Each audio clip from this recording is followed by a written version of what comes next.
Hey guys, welcome back to Resistance Chicks. We're your hosts, Leah and Michelle. Today is the 24th of July, 2020. We're here to bring you your top weekly roundup of news. I dive into the internet world. Yes. And I scoop up all the best stories or all the most important ones, and then we regurgitate them as a mother bird feeds her chicks this information to you. We have a lot of stories. If I were you, I would be exiting now. Like, you're not saying, No, that's terrible imagery. I go and do your click list shopping for you and bring it out to your cart. That's way better than regurgitating. So you don't have to go to the store with a mask on. So while everybody is showing up, I'm going to go over some of the top headlines tonight. White House press briefing with Kayleigh McEnany. Rocks the world. She plays video, and mind-blowing video. No. It's true video. It doesn't blow my mind because I've seen it. Right. It blows my mind that she's playing it at a White House press briefing because that's actually what you should do. Hey, why aren't we talking about what's going on in Portland? So she plays it. And even Fox News, their hosts are so shocked by the footage. Like, they don't even, I guess they don't get on the internet or Twitter. They cut away from it. Even Fox News. So, Dr. Fauci, donning a mask. Next story. You just put a semicolon there. Yeah. We're going over the top stories. I know. I'm just saying. It's not related. I don't need... Okay.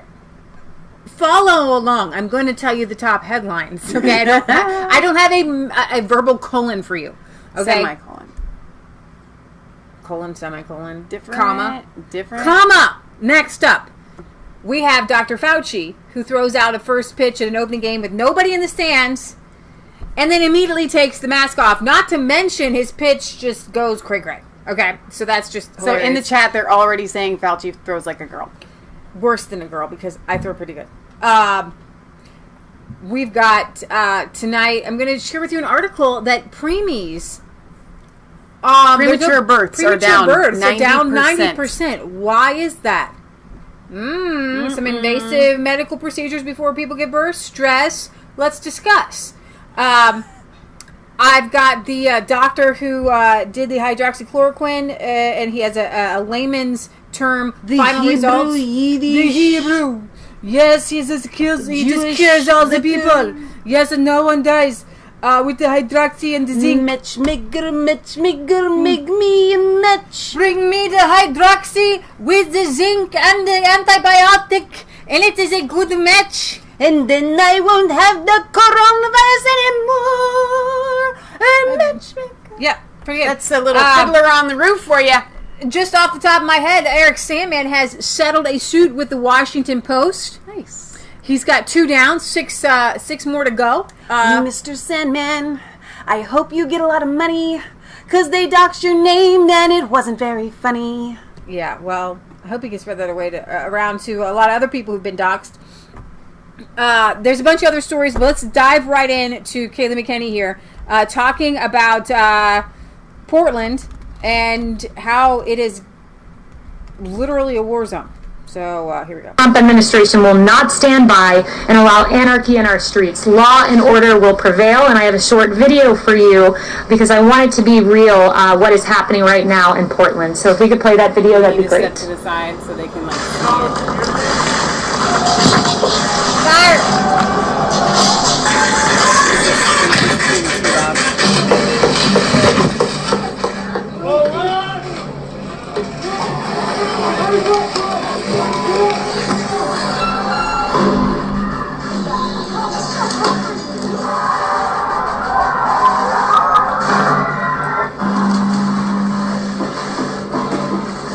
The peaceful protests.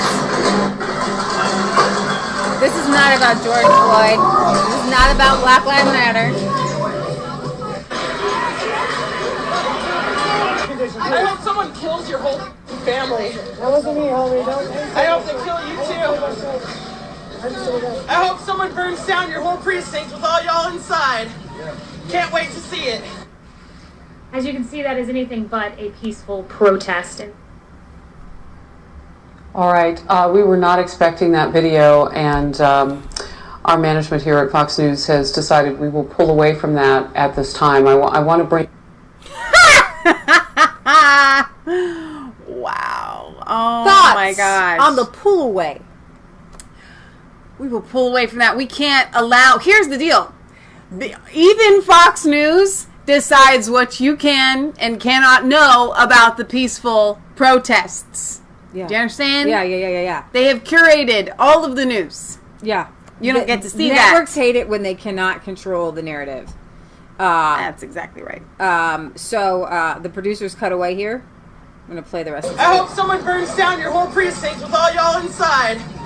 Can't wait to see it. As you can see, that is anything but a peaceful protest.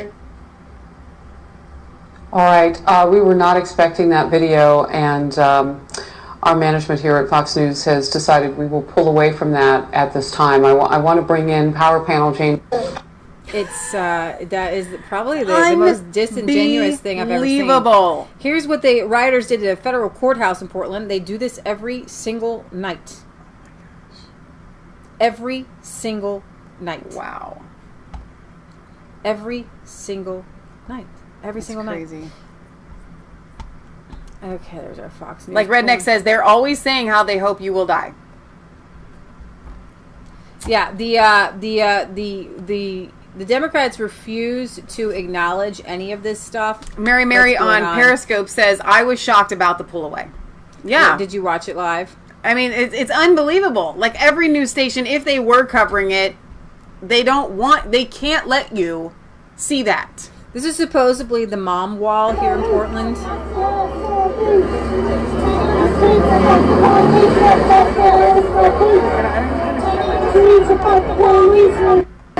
What's the cheerlead they got? The cheer they got going? No justice, no peace. I think it's F the police. I think they're definitely saying F the police there. Behind their gas masks. I'd like for you to see this. Which, by the way, I think is the most effective mask against the coronavirus.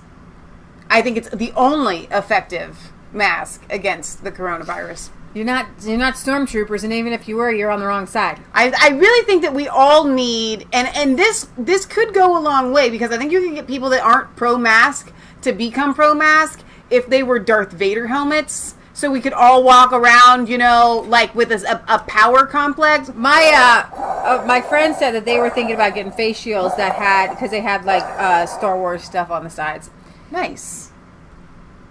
So here we have a George Floyd protest. Let me get this right, because I do believe that they made sure that only black people were up front and white people were in the back. It's in Chicago. So we're supposed to be putting forward, like, I always think of Joshua and the Battle of Jericho, and I'm like, who are they putting forward first? Because those are the ones they don't care about. Okay, so I want to make sure I had this right where we're at. So let me start at the beginning here. We are in Chicago. We moved from Portland to Chicago. Okay. Not much. The scenery is not much better. Angry Black Lives Matter mob holds a march in Chicago. Only blacks allowed up front to twerk. Whites made to follow behind. Chicago's Mayor Lori Lightfoot has announced last night that the statue of Christopher Columbus in Chicago's Grant Park will be removed. It was gone this morning.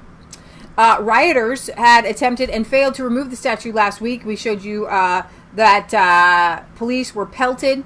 They were stopped by riot police, but there was rockets and all kind of crazy stuff thrown at police. So here's a reminder for you. These police don't have face shields or helmets, and they're shooting fireworks at them. That's not a job that I'm going to take.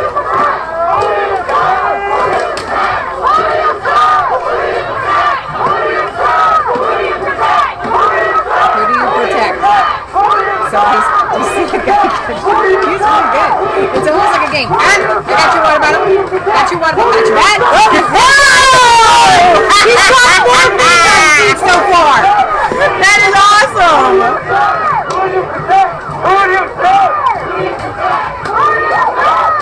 There's a lot of minorities up there too, by the way. Yeah. So the statue came down. Okay. I'm going to play for you Louis Gohmert. I was just going to ask about that.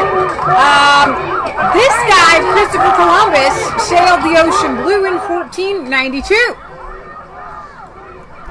A couple years ago. A couple years after that, you had the Democrat Party. I would say the Democrat Party is a little bit younger than Christopher Columbus. Yeah. However, they want Christopher gone, but they voted Democrat. Don't make no sense. Why would you vote for the Christopher Columbus Party? Can we start the Christopher Columbus Party? Would you vote for the... I actually might. But they shouldn't, according to their rules and their religion. Right. And so when you recognize that the Democrat Party was created for slavery, and when you see their platform in the 1850s and 60s, you will see they are literally, quite literally, in their platform, the KKK. They are literally called the Clan Bake because with a capital K, KKK. Can we play the Louis Gohmert video next? We will in one moment, but you may bring it up. I have tweeted it out so people can see it and watch him. And while we go over here to the rest of Chicago, Because I literally just transferred to that because I said Louis Gohmert. Louis Gohmert. Hundreds of Black Lives Matter militants showed up outside of Mayor Lori Lightfoot's Logan's home last Thursday night. So Lightfoot made the announcement to appease the mob. The protesters twerked in front of Mayor Lightfoot's home in the celebration. So, we are going to play for you. Them twerking. We are going to play for you. Please no. You and I have to go to the store with the masks on. Now, Lori Lightfoot has decided that it's very bad to go outside without the masks. Right. But we have audio from is disturbing. Yeah, we have people literally are saying now that the coronavirus is no big deal. Okay. And that racism is the real pandemic and the real problem. Right. So this is what we have in the world today because the clubs are closed and they got nothing to do. Okay, wow. So they just need a party, and it just is so helpful to have this Black Lives Matter thing going on. So here we have no social distancing, outside party, no masks, but I'm supposedly gonna be fine if I go quietly into a grocery store. And I'm gonna tell you something. They sweating. They got stuff coming out their noses and all kinds of droplets going everywhere, cray. And then they be touching their masks. I just can't even, can we just be done? With the COVID. Can we be done with the hypocrisy? So much hypocrisy. It's pretty crazy. So, Louis Gohmert. That is the, this is actually, I'm not going to play it again, but I think it probably would have been better if I had played it because it would have been more clear. But you know what? Having that a little bit blurred is not a bad thing. All right, let's go to Louis here. I actually haven't heard this. Leah just told me about it last night. Mm-hmm. So it's 8 minutes long. We're going to play the whole thing. Here you go. Yeah. Awesome. I'm so excited. You guys, you will not want to miss this. If you're just haphazardly paying attention to the show at this point, stop what you're doing and listen to Louis. Wait, let me switch over so you guys can actually see him. Hang on. I'm getting there. 75-73 was brought to the House floor for a vote with the purpose of eliminating 4 specific statues or busts from the United States Capitol, along with all others that include individuals who, quote, served as an officer or voluntarily with the Confederate States of America or the military forces or government of a state while the state was in rebellion against the United States, unquote, yet failed to address the most ever-present historical stigma of the United States Capitol. That is the source that so fervently supported, condoned, and fought for slavery that was left untouched, but without whom the evil of slavery could never have continued as it did, to such extreme that it is necessary to address here in order for the Nancy U.S. House Pelosi of took Representatives to avoid speakers degradation. of the House. Wait. They won't Nancy hear you. Pelosi took the portraits of 4 speakers of the House that were Democrats during the time of the Confederacy down. But he's like, but why not? What are we? Why aren't we talking about the party they The belong whole to? party. Of historical fact and blatant hypocrisy for generations to come. Whereas the Democratic Party platform of 1840, 1844, 1848, 1852, and 1856 states, quote, that Congress has no power under the Constitution to interfere with or control the domestic institutions of the several states, and that such states are the sole and proper judges of everything appertaining to their own affairs, not prohibited by the Constitution, that all efforts of the abolitionists or others made to induce Congress to interfere with questions of slavery are calculated to lead to the most alarming and dangerous consequences, and that all such efforts have an inevitable tendency to diminish the happiness of the people and endanger the stability and permanency of the Union, and ought not to be countenanced by any friend of our political institutions, unquote. Again, from the Democratic Party platform of those years.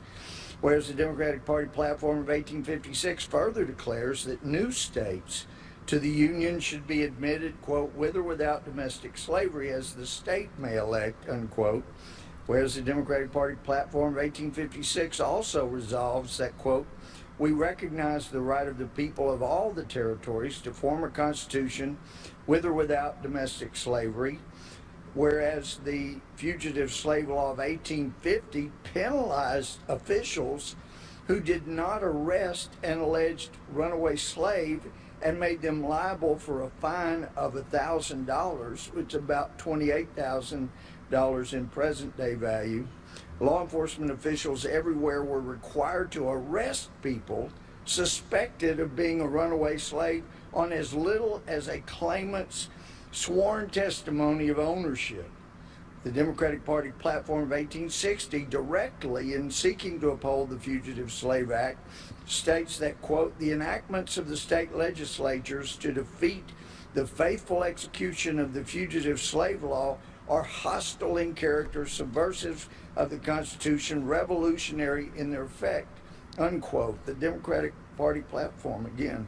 Whereas the 14th Amendment giving full citizenship to freed slaves passed in 1868 with 94% Republican support, 0% Democratic support in Congress. The 15th Amendment giving freed slaves the right to vote passed in 1870 with 100% Republican support and 0% Democratic support in Congress, whereas Democrats systematically suppressed African Americans' right to vote by the specific example in the 1902 Constitution of the state of Virginia, actually disenfranchised about 90% of the black men who still voted at the beginning of the 20th century, and nearly half of the white men, so they suppressed Republican voters as well. The number of eligible African American voters were thereby forcibly reduced from about 147,000 in 1901 to about 10,000 by 1905. That measure was supported almost exclusively by Virginia Democrats. And whereas the Virginia 1902 Constitution was engineered by Carter Glass, the future Democratic U.S. Representative, Senator, and Secretary of Treasury under Democrat President Woodrow Wilson, who proclaimed the goal of the Constitutional Convention as follows, quote, this Democrat exclaimed, quote, discrimination. Why, this is precisely what we propose. That's exactly what this convention was elected for, to discriminate to the very extremity of permissible action under the limits of the federal Constitution with a view toward elimination of every, and I won't use his word, but African American voter who can be gotten rid of legally, unquote, which was said by a Democrat and applauded by his fellow Democrats. Whereas in 1912, Democratic President Woodrow Wilson's just pause it right there. Began that was the Democrat Party convention there, who later who became the Secretary of the Treasury and a senator and a representative under Woodrow racist Wilson, Go ahead. Segregation policy for U.S. government employees, and by 1914, the Wilson administration civil service instituted the requirement a photograph be submitted with each employment application. And whereas the 1924 Democratic National Convention convened in New York City at Madison Square Garden, the convention commonly was known as the Klan Bake due to the overwhelming influence of the Ku Klux Klan in the Democratic Party.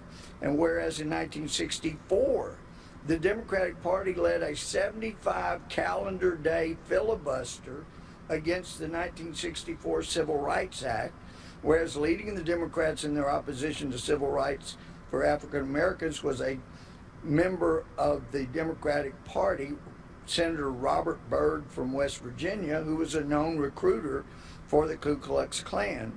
Whereas Democrats enacted and enforced Jim Crow laws and civil codes that forced segregation, restricted freedoms of black Americans in the United States. Whereas on June 18, 2020, House Speaker Nancy Pelosi ordered the removal from the Capitol portraits of 4 previous speakers of the House who served in the Confederacy, saying that these portraits, quote, set back our nation's work to confront and combat bigotry, unquote. The men depicted in the portraits were Democrat Robert M.T. Hunter, Democrat Howell Cobb, Democrat James L. Orr, and Democrat Charles F. Crisp. Resolved that the Speaker of the House of Representatives shall remove any item that names, symbolizes, or mentions any political organization or party that has ever held a public position that supported slavery or the Confederacy from any area within the House wing of the Capitol or any House office building, and shall donate such item or symbol to the Library of Congress. And 2, that any political organization or party that has ever held a public position that supported slavery or the Confederacy shall either change its name or be barred from participation in the House of Representatives. So y'all got to change your name. If the Washington Redskins, which was actually named after the coach of that team because he was a Native American in actual and there were several players that also were Native Americans. And it was actually supposed to be a positive thing if they are now the Washington State football team. You're kidding. Yes, they have officially changed like their a name. college name. Why has the Democrat Party just slipped through the cracks and not had to change their name, and totally and completely the only thing that they have done is supposedly say, well, there was a great switch. My friend, the great switch is a great lie. Robert Byrd was part of the Democrat Party. Do you know who attended his funeral? Hillary Clinton, who praised Robert Byrd. A Grand Master in the KKK who actually looks like an emperor, a wizard, just a dirty, dirty, dirty old man. And Dora Darling on YouTube says, this is great that he is sharing this history. Hang on, there was a couple more. Wait. Wayne James says, wasn't Pelosi around during the Civil War? The Democrat Party is not just the party who turned a blind eye to slavery. Not just a party who said, well, slavery's kind of bad, but we must tolerate it. They are literally the party that fought an entire war and had people die and shed blood and killed people to support it. These are the Democrats of today. They have only done one thing, which is to take the black person's vote for granted. As Biden said, well, all I can say is if you don't vote for me, a white old man who is not cognitively there, who cannot string a sentence together, then my friend, you ain't black, baby. You just ain't black. Now, I have somebody, a black man, who absolutely abhors Trump. Carol on Facebook says, I agree, I'm so tired of the double standards. Well said, Carol. Charlemagne of the Breakfast Club, I do not like him. I don't support him. However, this is a podcast, a video vlog, a podcast YouTube-y of black thing. progressives. Right. who listened to Biden calling Donald Trump the first racist president. Now, he gets his facts wrong, but he says that So Charlemagne has Biden on again? Hasn't he had him on once before? No, he doesn't have him on again. He's talking about him. Oh, okay.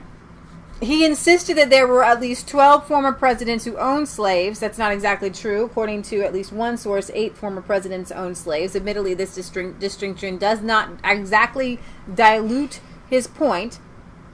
He says he wished Biden would shut the blank up forever and go back to hiding in the basement.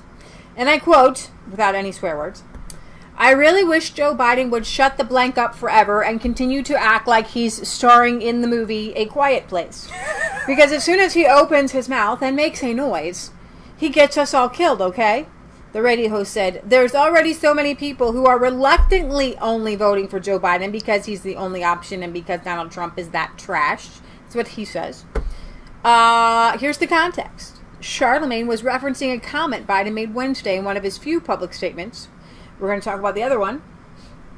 It has to do with sniffing and nostrils. This could be really funny. Oh, no. The comment earned Biden a place on the Donkey of the Day on the Breakfast Club. On Wednesday, Biden took aim at the president's alleged racism, suggesting it's historic compared to his predecessors. "No sitting president has ever done this. No Republican president has done this. No Democrat president." Well, there's Andrew Jackson, who I do believe is Andrew Jackson, who rescinded the 40 acres and a mule. And that was pretty racist.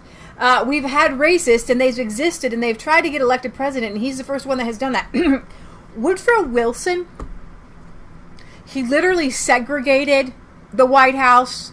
He asked for pictures of people who were being hired at government positions. He played a Klan video. He played a Klan video. Now, I say this all the time. I do not say this all the time. I've started to say this, and I will say this all the time. Woodrow Wilson was a virulent racist.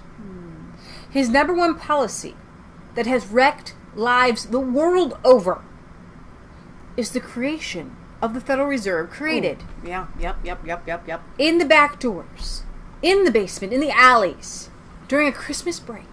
And was enacted in 1913. Now, right. I do believe. You believe. That along with that was the income tax. So the income tax and the Federal Reserve are both racist laws. And so I would ask the supporters, I implore you to leave Christopher, I've been here 500 year Columbus, dead 500 years Columbus, okay? Leave him alone. You've been gone for a long, long time. Okay, you ain't gonna hurt nobody right now. But there is some that is racist that happened within the past 100 years-ish. And it is affecting your life today and the world over. You do not have world wars without it. You do not have bankers' wars without it. You do not have interventionist wars without it. You don't have oil wars without the Federal Reserve. You want to save some lives?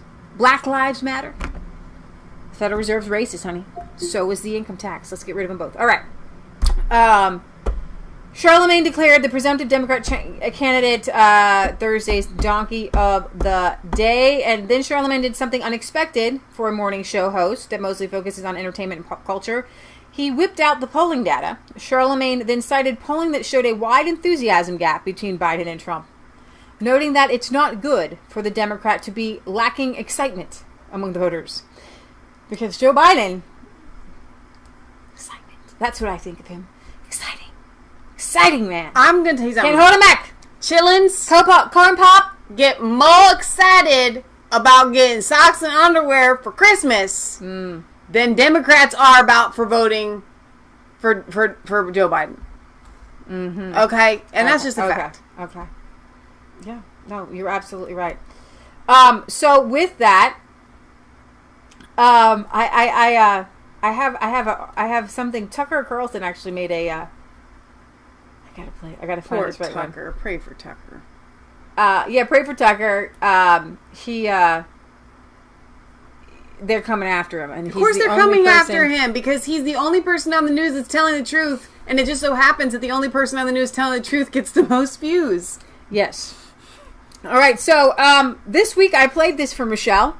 I don't know what it means, but it came out of Joe Biden's mouth because something went into his nostrils. I'm really excited about this. That he supposedly said. Oh, here.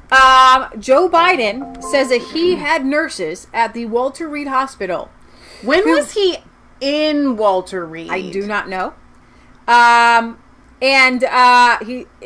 Who would bend down and whisper in his ear, "Go home and get me pillows." They would actually breathe in my nostrils to make me move and get me going. And the black woman here interviewing him does not know what to make of it. You're going to have to step to the side so they can see her face. And I had nurses at Walter Reed Hospital who would bend down and whisper in my ear. Move your face. Go home and get me pillows. They would make sure they'd actually, probably nothing ever taught in, you can't do it in the COVID time, but they'd actually breathe in my nostrils to make me move, to get me moving. And I had a nurse nurses at Walter Reed Hospital who would bend down and whisper in my ear. Wow. And go home and get me pillows. They would make sure they'd actually, probably nothing ever taught in, you can't do it in the COVID time, but they'd actually breathe in my nostrils to make me move. She's trying to nod her head. You know when somebody's talking and you just nod your head, but she holding back a little bit. She's like, I can't nod. Okay. So this is the part of the show where Leah and Michelle try to guess and interpret what Joe is trying to say. So play it again. Play it one more time and pause it after each first sentence, like a full sentence. And I had a nurse at nurses at Walter Reed Hospital who would bend down and whisper in my ear. Wow. And go home and get me pillows. Okay, stop. Now, I'm going to give Joe the benefit of the doubt. It's all about grammar, okay? I had nurses that would bend down and whisper in my ears, semicolon. Then they, in brackets, when you have to fill in a word, okay? They would go home and get me pillows. Okay, go ahead. So they would whisper in his ear, and they would also go home and get him some pillows. Go on. Pills aren't good enough for the hospital? Right. Better pillows. Either at his home or their home. Make sure they'd actually, probably nothing ever taught in, you can't do it in the COVID time, but they'd actually breathe in my nostrils to make me move, to get me moving. So I think what he means there is, I'm not really sure about this one. Your best guess. They would, okay, so he must have been on death's door, and they were giving him CPR, because you would do that for CPR. You actually kind of hold someone's nostrils when you're giving. I feel like this is interpreting the Book of Revelation. No, I'm pretty sure that's what he means. He means he was almost dying, and they had to give him CPR, and they held his nose, or sometimes I guess you do breathe in the nose, and they, in order to revive Joe back to life. Raise your hand if you agree with my interpretations. Tucker Carlson is asking for any nurses who have done this to come on the show. Has been chained to the radiator in his basement for the past few months by his handlers, and as a political matter, it has worked. His poll numbers have gone up. They'd like to keep him there, but unfortunately, a presidential campaign requires that you talk, and so now he is on a limited basis. Here he was yesterday trying to attack the president for suggesting that the Wuhan coronavirus, which likely escaped from a Chinese lab, came from China. It makes me so angry when I find that people, based on the color of their skin or their national origin, are somehow viewed in a different way. And look what he's doing now. He's blaming everything on China. He's blaming everything on the Chinese. He's blaming everything, and people don't make a distinction. As you well know, from a South Korean and someone from Beijing, they make no distinction. It's Asia. And that's the way he's just using it as a wedge. Yeah, it's a wedge. It's wrong to say what's true. It's also weird. In Joe Biden's America, people get their news from record players, and nobody knows the difference between China and South Korea. But the interview got better. The 77-year-old candidate also... Okay, so I'm thinking, let's say you're from any non-westernized country, okay? And you view westernized countries as predominantly white or whatever, okay? So what he's saying essentially is, if you say that they did it in the UK, then they're going to now blame Australia and the United States and Canada and whoever else that falls in that, okay? Because people can't make the distinction. They only judge. So essentially what he said was a very racist statement of people can't judge between any one Asian, and if you say China, then they're going to think that it was the Japanese or the Koreans, or, you know, it's crazy. Very racist. It's very the racist. Yeah, he's racist. Revealed scintillating new details about his medical situation. Watch this. I had a nurse at nurses at right? Walter Reed Hospital who would bend down and whisper in my ear. Wow. And go home and get me pillows. They would make sure they'd actually, probably nothing ever taught in, you can't do it in the COVID time, but they'd actually breathe in my nostrils to make me right about this move, to get me moving.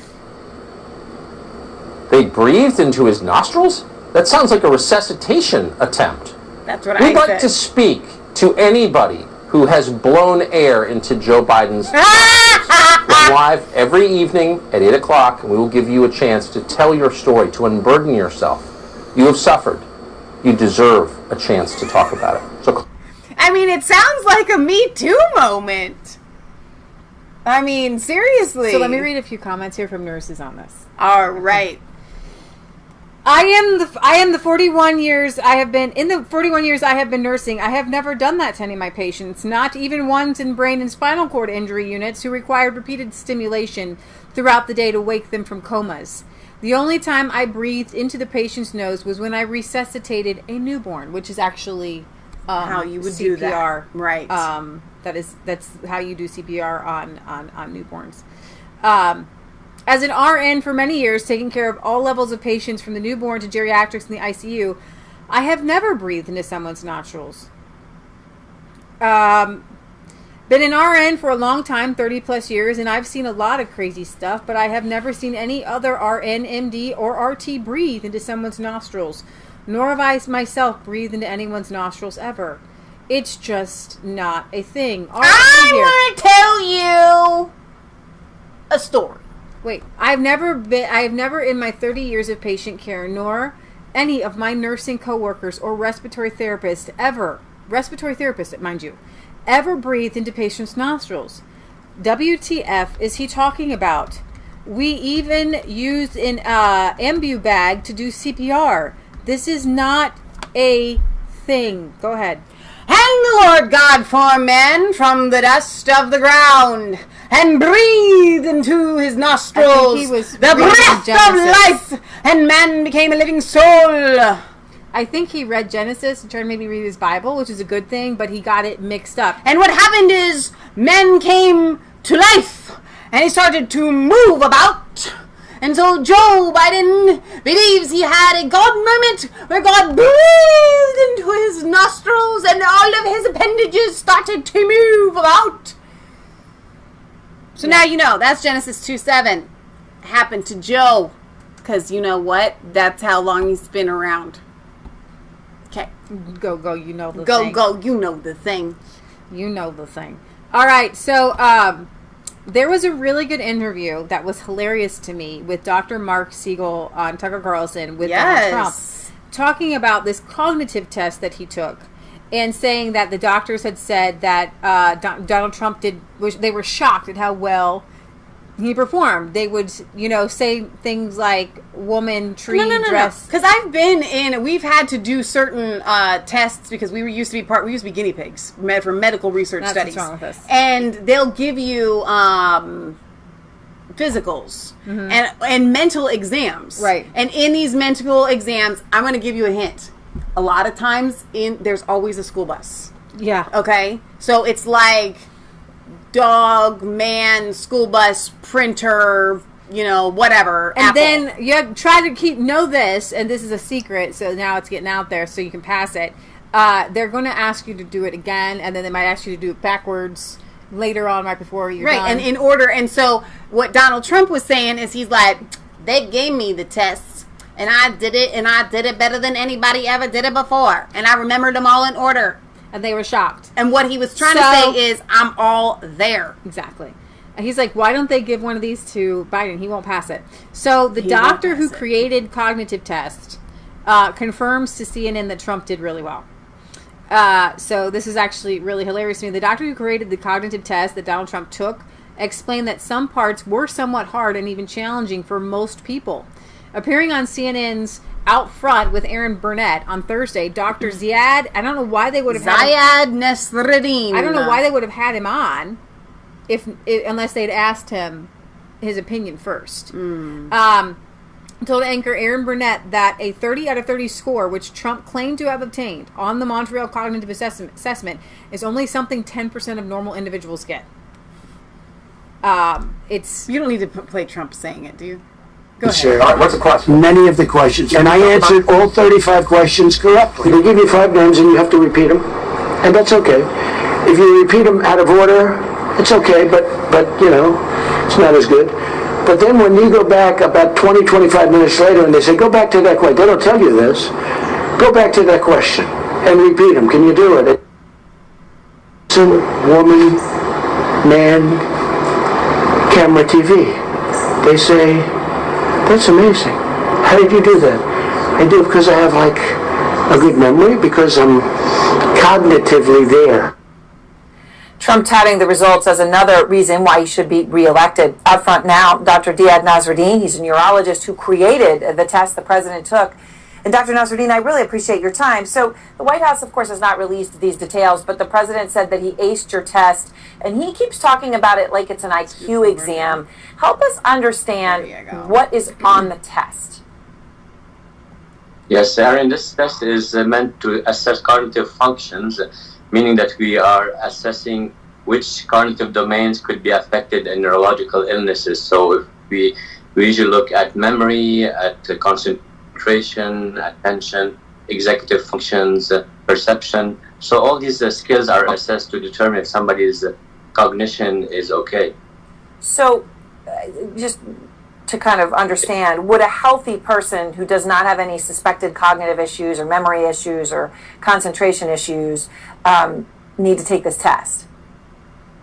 The test is meant to assess someone who is concerned or the family is concerned about their performance. So they usually go to their general practitioner or to a memory clinic, and we do this screening cognitive exam to assess their cognition. So it's not meant to be done for somebody who's not concerned about it. Okay, so this is obviously important just for everyone to understand. People have been sharing some portions of the test. You know, the president obviously talked about some, and then there was one, a question that asks if a patient can recognize the drawing of a lion. They've been doing this to sort of suggest that it's a very easy test. Again, if you don't have any cognition or memory issues. Is it? I mean, how would you describe it?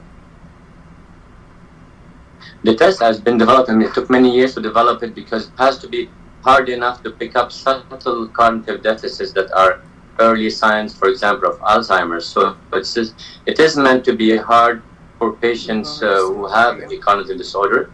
It could be somewhat hard to somebody who is normal, especially certain questions are harder than others, especially the 5-word recall. And most patients do not get the 5 words. Most normal people don't get the 5 words after 5 or 10 minutes delay. Most of them get 3.7 words. So it's not that easy to go through the whole testing.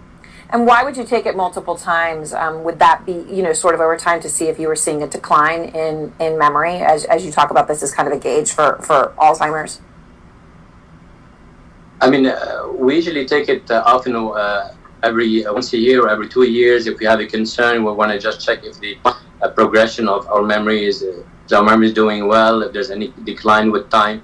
After a certain age, there could be some decline because it's more common after 70 to have cognitive disorders. So it's not uncommon to have the test repeated once a year, every 2 years, if the person also is expressing some concern or the family is concerned.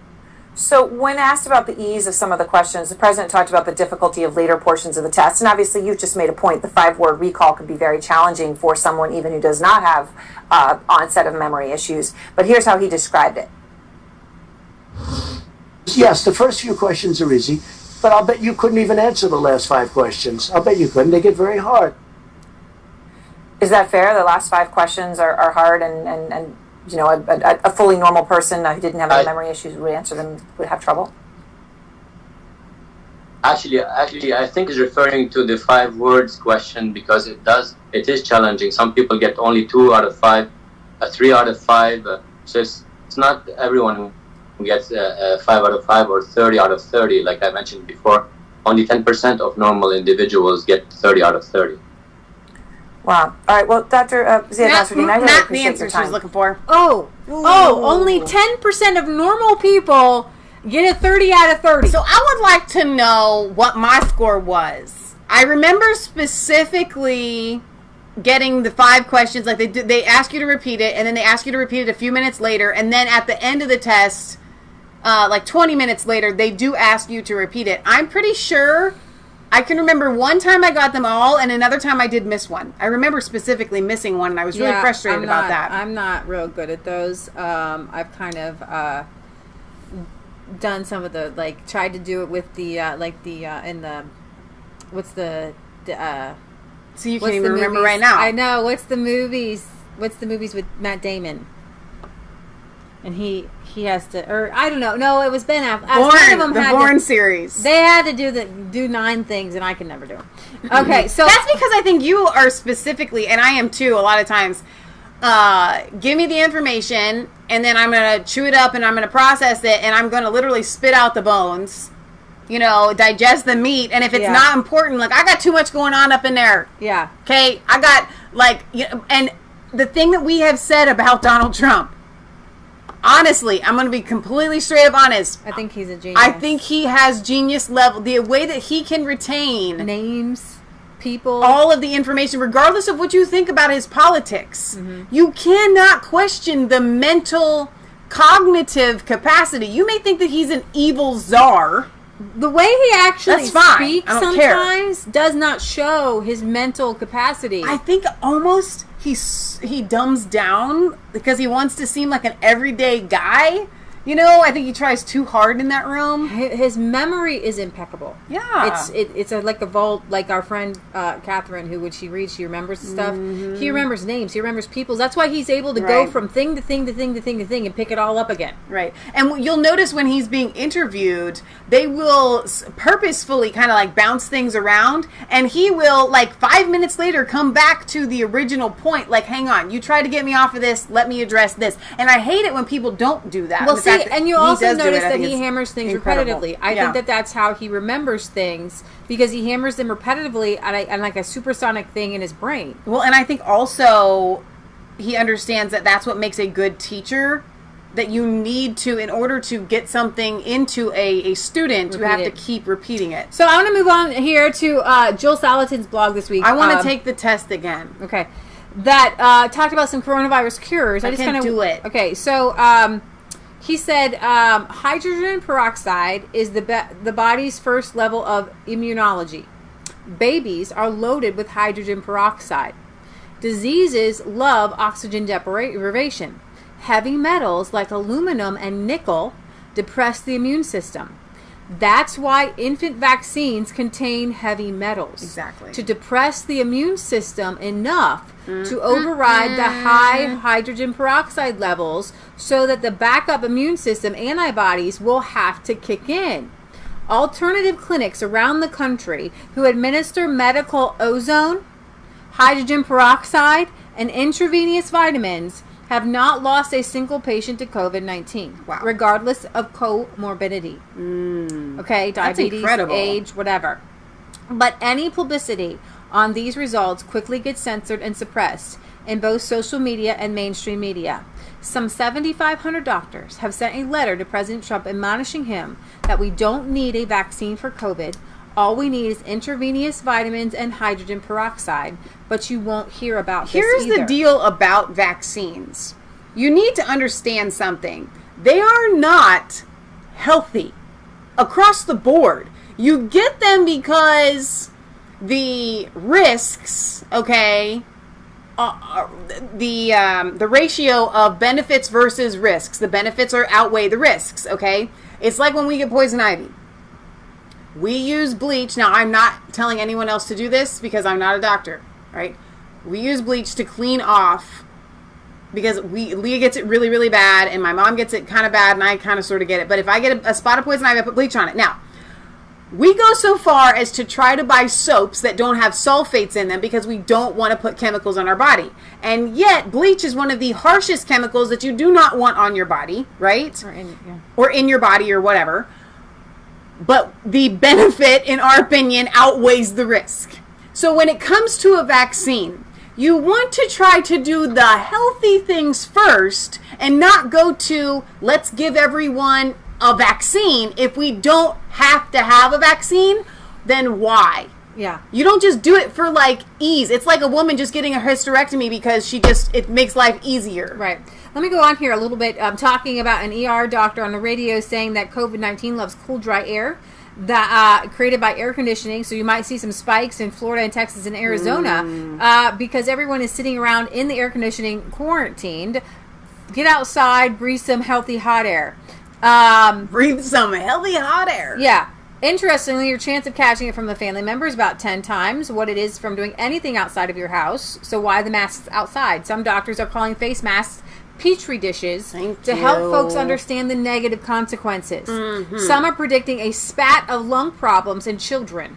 As a result, I know a child who was at camp who played in the mud all day with a face mask on her face. Mud and the face mask getting in her body. No bueno. Combined a facial Petri dish with cool air staying inside. Right. Why am I not surprised? More evidence leads to the question, question things. So I just wanted to throw that out there. Someone had said in the chat, sorry, I didn't see the name.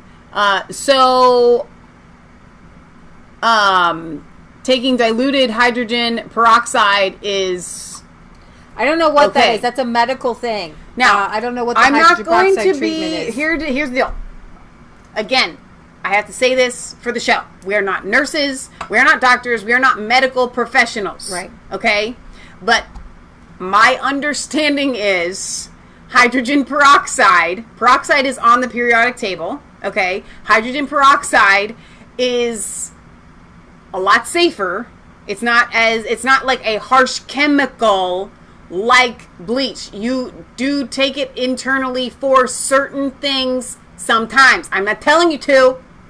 I'm just saying that when you're comparing it to like a bleach, it isn't the same thing. However, we do give hydrogen peroxide to dogs to get in the throw ups. Just consult the doctor. Consult your doctors first, stupid. Okay? But for all intents and purposes, for our show, you can understand that people that try to go what we call crunchy, to not use chemicals to clean their houses, they'll put peroxide in a spray bottle with some water and use it for cleaning. Okay? Because it's not that harsh chemical like bleach. All right. I like this article. I really feel like we should not be traumatizing children. Coronavirus hysteria is needlessly traumatizing an entire generation of children. I saw a family of children who had left the river with masks. And one of the children had the mask on. Two of them had it under their chin. And the dad had his mask under his chin. And my question is, why are you, if you're outside, are you putting masks on children? And by doing that, they're cognitively thinking something is so dangerous that if I'm outside, I could catch it. Well, but here's the deal. I'm really curious about this, okay? Are these parents, like let's take that dad specifically, explaining to his children that these masks are not to protect you, they are to protect other people? Because if that's the case, why are you wearing them? Then I can be okay with it, right? Like I'm more okay with that. Why were they wearing them when But no if one they're was around? trying to wear it to protect themselves, okay, when your mask gets damp from your own breathing, much less you're out, you're on the river, your face is wet, your hands are wet, you're putting it on, it's damp, okay? Then it becomes permeable at that moment. Yeah, exactly. It's permeable. Michelle and I were walking today, and we pulled to the side so a woman could get off, so could go past on the sidewalk. We were definitely more than 6 feet away, but she put on her mask to pass us outside. It's so weird. All right, so the North Carolina governor has issued a decree that all students returning to school in the fall must wear a mask and social distance. This despite the fact that 99.9% of children who get COVID don't die from it. And to your point, when we were talking about the flu being more dangerous than COVID, the flu is more deadly in To children for and, sure. and adolescents and Yes. people under 60 than Right. COVID is. Yeah. We're looking at two different dynamics here. And Yep. children need to Yep. recognize that they should view COVID for themselves and for their parents even. Yeah. Okay? As less dangerous than the flu, and they never think to themselves, oh, if I get the flu or my family gets the flu, something's going to happen. Right. Now, it is more dangerous in the elderly. Okay? And so those are where the numbers work, so we can balance those out. Refocus on Periscope says Bill Gates said the new coronavax will have to be administered 3 to 4 times over 1 year. I heard that. This despite the fact that, okay, wait a second. Comparably, more children K through 12 die from various forms of the flu than from COVID. But we also know that there are it's not even the flu, it's complications with pneumonia. Pneumonia is dangerous. It gets into your lungs. So it's usually not the flu, it's a complication that leads to pneumonia. Exactly. Right. Okay? We actually had our youth pastor from when we were in high school died of pneumonia, I want to say, as a result of the flu. Right, exactly. Yet we are perpetuating a culture of fear, perpetuating among children in a form of politicized mass hysteria. Right, exactly. That has people doing Black Lives Matter in the streets and then saying that you have to wear masks at school. And treats COVID as if it were the Black Plague, which had a 100% mortality rate in its respiratory form across all demographics. I have to ask, what are we doing to our children? That young children actually are not contagious because the virus does not hang on to them like it does older people. And so I would say that children and anyone under a certain age should not have to wear a mask at all, because you might hurt them even more. We are getting more evidence, and I would say the older people, they need oxygen more, and so the masks is just not a thing. I'm sorry. Children need oxygen more than adults because their organs are developing, and if they do not get the proper amount of oxygen, their organs will not develop properly. And this is child abuse. Anyone that's advocating for masks for children for long periods of time should be arrested. Yeah, so we're doing this in the kindness to others that could have damaging long-term effects on our children that far outweigh any threat from COVID. I talked to a friend of mine today who does not, she's in the medical field, but she doesn't wear them. I'm not going to say where she doesn't wear them. I don't want anybody to investigate this person. She doesn't encourage children to wear them. This could have damaging long-term effects on our children that far outweigh COVID, the psychological effects, the physical effects. Children are extremely vulnerable to psychologically and emotionally, especially when their brains are still developing and behaviors imprint on neurological connections that can cause disruptions to normal development. They are also in the tender years of developing socially, when they learn how to be both strong individuals yet responsible within a group, when they learn to be independent and distinct from the collective yet aware of social responsibilities and relationships that interplay with their personal responsibilities and healthy self-interest. Yet this panic over COVID is disrupting these stages of development. This is irrational fear into children. This is trauma. The best way to raise children is to empower them in the face of their fears and to become strong. This is a much more true for their spirits and their minds as their bodies. COVID is a perfect example. So I wanted to throw this out there. So please read. C.S. Lewis wrote this, I think, in the 60s when everybody was worried about the atomic bomb. In one way, we think a great deal too much of the atomic bomb. How are we to live in an atomic age?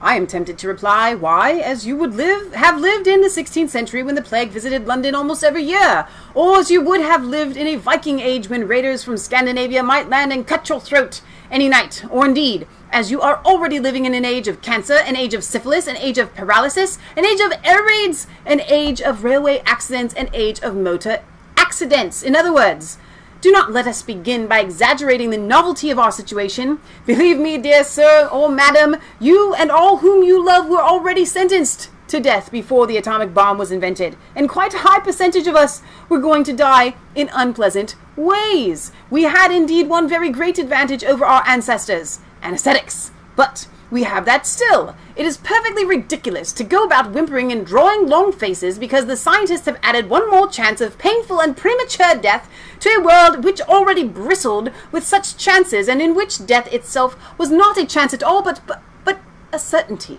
This is the first point to be made, and the first action to be taken is to pull ourselves together. If We are all going to be destroyed by an atomic bomb. Let that bomb, when it comes, find us doing sensible and human things. Praying, working, reading, teaching, listening to music, bathing the children, playing tennis, chatting to our friends over a pint and a game of darts, not huddled together like frightened sheep and thinking about bombs. They may break our bodies, a microbe can do that, but it need not dominate our minds. We can't allow COVID or anything to dominate our minds, but I will say this. Because some people are susceptible to brainwashing, it is going to bite them in the booty. And what we're seeing them bite in the booty is the schools. Because I have friends I have a friend who's wanting to start a micro school in her school because she was a teacher in her home because she was a teacher in a school and it's now closed down. I have a friend down the street who is wondering if maybe she wants to start a micro school because she doesn't want to send her kid to school with the mask mandate for children, which I think is going to be all year next year. And schools might not even open up until we're back to level 1, we're level 3 or whatever, supposedly. That's in our area. In Ohio. A lot of people are saying, wait a minute, I'm paying property taxes. I would like my money back. But if our schools are not going to open, we want to take our dollar somewhere else. Exactly. So here we have Donald Trump. I love it. Schools do not reopen. The funding should go to parents to send their child to public, private, charter, religious, or home school of their choice. The key word being choice. If schools do not reopen, this is so great. The funding should go to parents to send their child to public, private, charter, religious, or home school of their choice. The key word being choice. It's so awesome. And what we have right now here is an opening of the minds to people saying, not understanding that the public school, I have rallied around people saying the public schools are dangerous because, well, 1 out of children will have a sexual encounter with a teacher. 1 out of children? 1 out of 10 children will have a sexual encounter with a teacher. The public schools are dangerous because they are indoctrinating children. It's not so much what they do teach, it's what they don't teach. I think your chances of contracting an STD at school while on property might be greater than you actually being harmed or dying from COVID. Physically, children get bullied. They get beat up. I have a friend who was physically beat up at school to the point of just incredible trauma. There's a lot of reasons that public schools are dangerous. Right. But nobody was listening, or only a handful. Mm-hmm. But when it comes to COVID, parents say that's where I draw the line. Yeah. And I'm hoping and I'm praying that the public school dynamic, the mass hysteria hold, and the teachers, the public school teachers are not wanting to go back. And they're, like I said this before, there's a pit, and they keep digging it. They keep falling in it. Deeper. And if I have to, go around some mask mandates to get millions of children out of these public indoctrination schools, which I have been in arguments, and conservatives are coming around, but I have been in arguments with conservatives who listen to Fox News, unfortunately, and are a little sheep-like. Now, if Sean Hannity and Laura Ingraham says send them back to school, they say send them back to school, not thinking to themselves. On the flip side, you're always saying that these are indoctrination centers. So why send your kids back to indoctrination center? Hey, wait. Mayor wrote a song. You ready? I'm ready. Hit me. No mask on my face, I'm not a disgrace, spreading my germs all over the place, singing we will cough on you, singing we will cough on you. I won't cough on anyone. She wrote that. It was beautiful. It was so lovely. It should go down in the history as one of the best COVID-19 songs ever written. Absolutely. Way to go, man.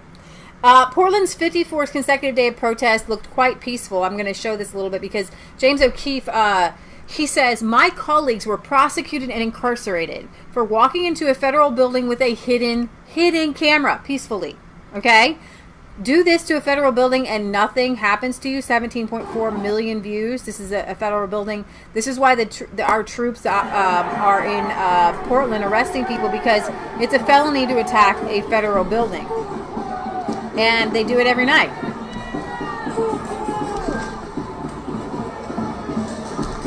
and we talked about this before, like a Tourette syndrome, hitting concrete walls, throwing things at concrete walls. Right. Mental incapacity. It's like an autism when you get something stuck in your brain, like a heavy metal, and you bang your head up against the wall. I'm seeing a lot of this in these children today, and it's quite disconcerting. Speaking of children, I want to take a serious turn of a commercial break, and I mean that sincerely. Yeah. Edward Wallace, my friend, is in the chat, and I hope that you're okay with this, but I want you guys to be praying for him. He says that he's 100% for the micro schools, and he says, band together and protect your kids. Why would Edward have more of an authority to say that than anyone else that I can think of in the moment? Because yesterday, Edward lost his son. He sent us an email, and we have been praying for you ever since. And if you guys didn't see my post, I put on my community board on YouTube and in my story, I want you guys to continue to pray for Edward and his family. His son's name was Edward Wallace Jr., or Little Eddie.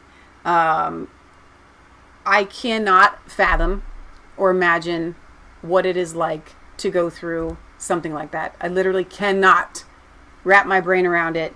But I do know this, that there is life after death. And so I want you to hold on to that. And as far as carrying on through while you're still here, God is the great comforter. And like I said in my email to Edward, I said, God's heart breaks for you. God did not want to take your son early. Right. We've got a corrupt world and a corrupt system and a horrible Satan, and we may not have all of the answers as to why, but we do know that God is a good God, and he never wants to take someone from us prematurely. Right. And so we're praying for you, and we will continue to pray for you. And I would ask our Resistance Chicks family to wrap your arms spiritually around Edward and his family, and to be continuing to pray for him, not just today. Write it down, not just next week. This is a process that's going to take a while to go through. And so we are going to continue to love you and pray for you, Edward. Yeah, and while you're in the chat, I know one of the best things that people can do when they lose a loved one is to write a tribute to them. And so hopefully we'll see it, but others will see it. Write down your favorite things, maybe a favorite memory, and the best things that you remember about your son, and we want to give honor to him, and we just lift you up right now in the name of Jesus, and we plead the blood of Jesus. And I just pray, Father God, that you surround the Wallace family with your love and with your peace and with your comfort that only you can give. There's a peace that passes all understanding, that will guard your heart and mind through Christ Jesus. When something like this happens, there is a void that is incredibly deep, and you think that there is no way that it can ever be filled ever again.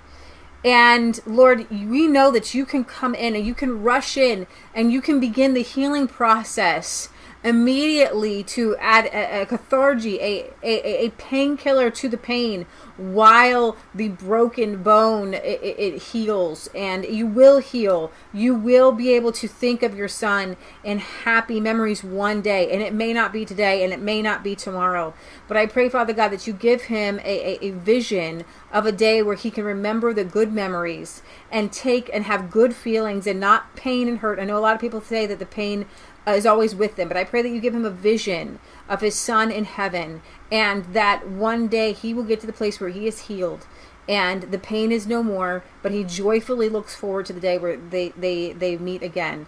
In Jesus' name I pray. Amen. Amen.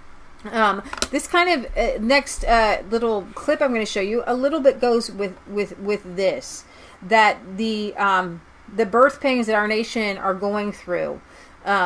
There is a lot of trauma happening in Edward. You are definitely feeling some of that trauma on a very personal and a real basis. I'm going to play for you. I think that this kind of what maybe you're feeling. The Statue of Liberty was struck with lightning this week. What do you guys think? we do know that storms and lightning and things are used by God in a way as a sign. Is there always a camera on the Statue of Liberty? I don't know. Like, because if there's not, the timing of it seems... But not only that... Quite incredible. Not only that, but I have a video here of the same week. Now, the White House was not hit with lightning, but it was around it in a way that seems to be saying something. Yeah. You know, it's really interesting. When I was a kid, when storms would come, as a way to calm us down, my grandma would tell us that it was just the angels bowling. Okay? I'm not so sure that she's not that far off. Now, I don't think bowling is exactly what they're doing, but I can tell you this.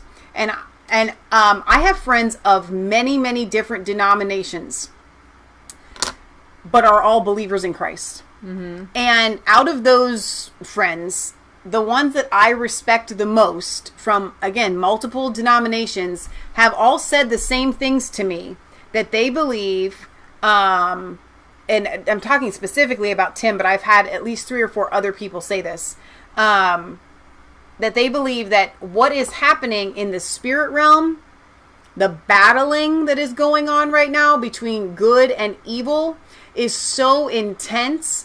And that is why we're all a little bit on edge, and we're all just, you know, because you just feel it. It's just radiating in the air, in the atmosphere. And so when I see a video like that, or the Statue of Liberty getting struck by lightning or whatever, that is immediately the visual that comes to mind. You know, like this spiritual battle, these angels and demons, the spiritual forces warring for you know, reigning in kingdoms here on this earth. Yeah, absolutely. I have a video here that I think you guys will enjoy that bring a smile to your face. All right, guys. So I've been avoiding being a full-blown Trump supporter because I had some reservations about the man. I didn't like the man fully. I didn't vote for him in 2016. But the more research that I've done on my own, the more questions that I've asked for myself, the more I realized that, you know what, like I am for sure, to be honest with you, a Trump supporter. So I'm going to open this box with this knife that the Democrats would probably love to take away from me. And I'm going to open this box right here and see what we got in here. Oh! Well, I guess it's official, guys. You know, you can only do one thing in life, and that's the best you can do. So I'm going to do the best I can do. This is America. Don't catch you slipping now. That's so awesome. Oh my God. All right, guys. So no, that's really fun. So I said this. I've been saying this. You've been saying it, Ernie. And from a American Christian woman who happens to be white point of view. And then I see this woman saying this. This is who is this? I forget her name. But I'm just going to play it for you. Describe myself as a black woman. Wait. Because that... Let's try again. I do not describe myself as a black woman. Because that gives too much power to my blackness. Wasn't she courageous? I don't want black, my race, to be the describing adjective, the defining adjective of who I am as a woman. I am not a black woman. I am a Christian woman who happens to be black. That's really powerful. I have goosebumps all over, and I heard this last night already. It's the job of your adjective to describe the noun of who you are. And if there's going to be an adjective describing me, it is not going to be my race. It is going to be that I am a woman who believes in every single thing that that my God has declared to be true. And I will stand firmly on the promises of his word because I will be girded in truth. So you may be a black woman, a black man, a white woman, a white man, but that should not define you. I do not it should not define you. And that's why I have told people, please, if you're going to call me anything, I would like to be in this order. A Christian, American, female, who happens to have Scandinavian and European ancestry. I'm Miss American. Okay. Chicago Police Superintendent David Brown says this. I honestly do define myself as an American. If I had to define myself as something as just more basic, okay, it would be Christian female American. Mm-hmm. This is what our officers faced on Friday night at Grant Park. Criminal agitators pelted fireworks, frozen water bottles, and other projectiles at our police officers, injuring 49. This is unacceptable. And we showed this earlier, but to have the Chicago Police Department tweet this out to explain to you, this is an aerial view of what a lot of the things that were happening to the Chicago police. We have this guy here, I guess, getting some stuff out of the bag. I don't know if he's a firework guy or nope. He's putting his black on so that they got you, baby. They're gonna find you. It doesn't matter.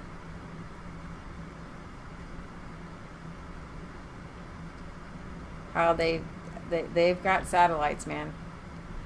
They have satellites. Whoa. What in the world? Oh, dropping a bunch of projectiles. Frozen. I'm sure they're frozen water bottles. Yeah.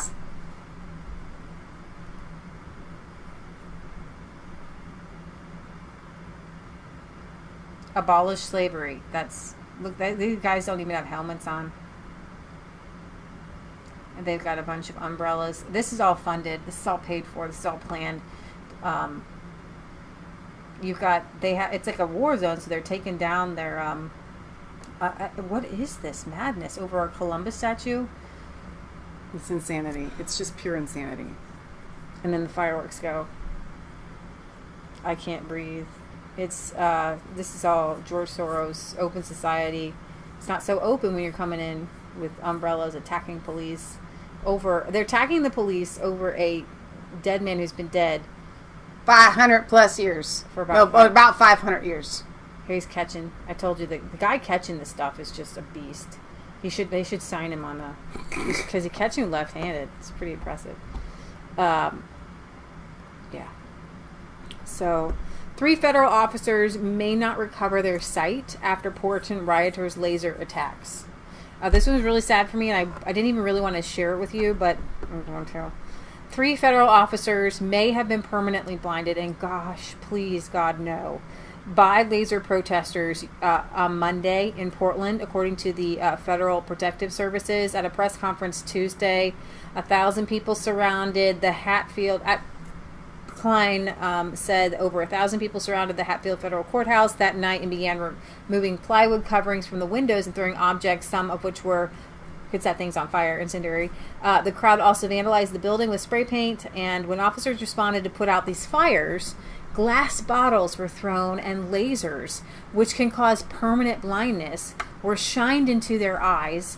We have 3 officers who currently have eye injuries and may not recover their sight from these attacks. So Edward says, thank you for praying, and please also pray for the naive protesters who are also putting their kids at risk. Yeah. I saw photos of children holding, 4-year-old children holding signs that said F the police. Yeah, they do. We have adults at Portland toddlers holding anti-cop signs, and repeat what Michelle just said. Adults in Portland appeared to have toddlers with them, very young children, as they march with obscenities on their signs. This is, I would call this almost a child porn because...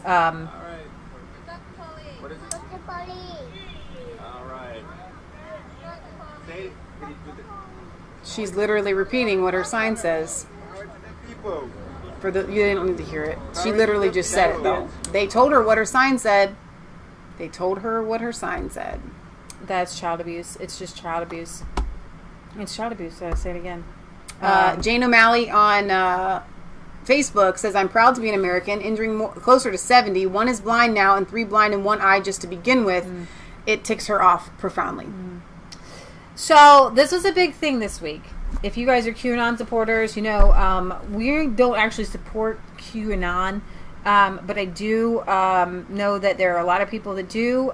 There's stuff that Q puts out that is right on, information. And so I'm not exactly sure a PSYOP or whatever. Raheem Kassem said, it was a PSYOP just so that one day they could identify Trump supporters and then get rid of them. So Twitter has done that. Well, the thing that has me curious is General Flynn's. I do. Participation. So Twitter Safety said it was because QAnon accounts have the potential to lead to offline harm, and they banned thousands of QAnon accounts for no reason really. But Chrissy Teigen was exposed for being like a pedophile or something. So she told Twitter, you got to do something about these QAnon people. It wasn't just Q people sharing it though. Not sure what it means. They don't offer any examples. Twitter went on to say they will no longer serve content and accounts associated with QAnon and trends and recommendations.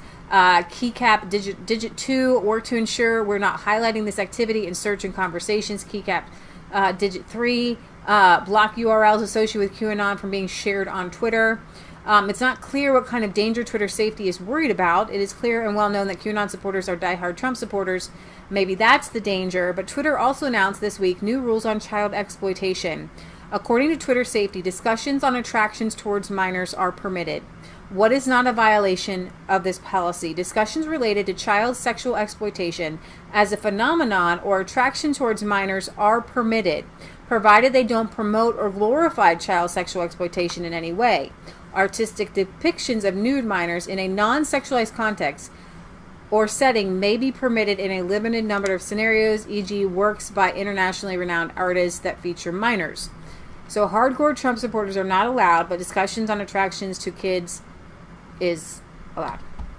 If that doesn't tell you everything you need to know to switch over to something like Parler, I don't know what does. So let me explain something. The reason they cracked down on QAnon people, because QAnon people have been almost obsessed about exposing child sex trafficking and pedophiles.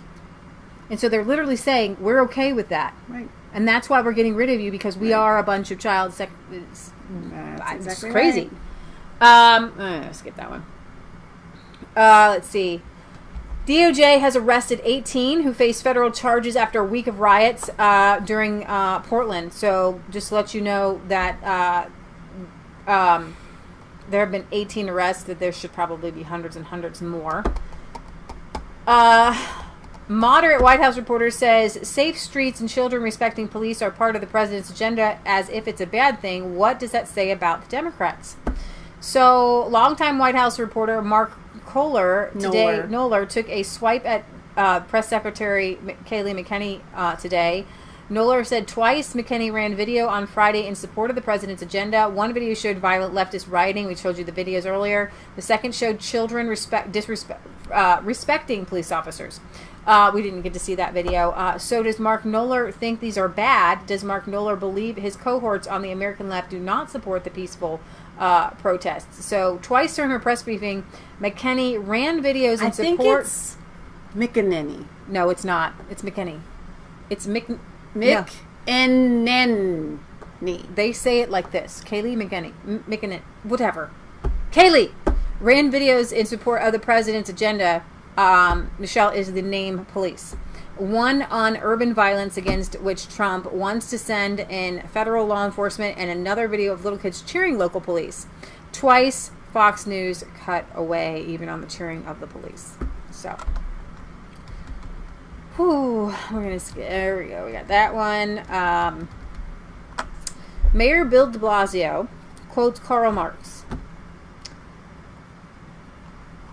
You can't make this stuff up. De Blasio told WNYC radio host Brian Lerner that my focus has not been on the business community and the elites in response to a report that said his antipathy towards private sector interest was slowing NYC's economic recovery from COVID. I am tempted to borrow from Karl Marx here. De Blasio then went on to quote Karl Marx's Communist Manifesto. There's a famous quote that the state is the executive committee of the bourgeoisie, and I use it openly and say no. I actually read that as a young person. That's not the way it's supposed to be. He added, the business community matters. We need to work with the business community. We will work with the business community, but the city government represents the people, represents working people, and mayors should not be too cozy with the business community. Governors should not be too cozy with the business community. And he literally quotes Karl Marx.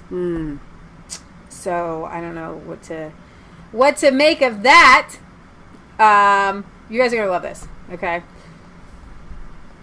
Gunshot to the head, Parkinson's disease, deaths in Palm Beach incorrectly attributed to the COVID of the 19.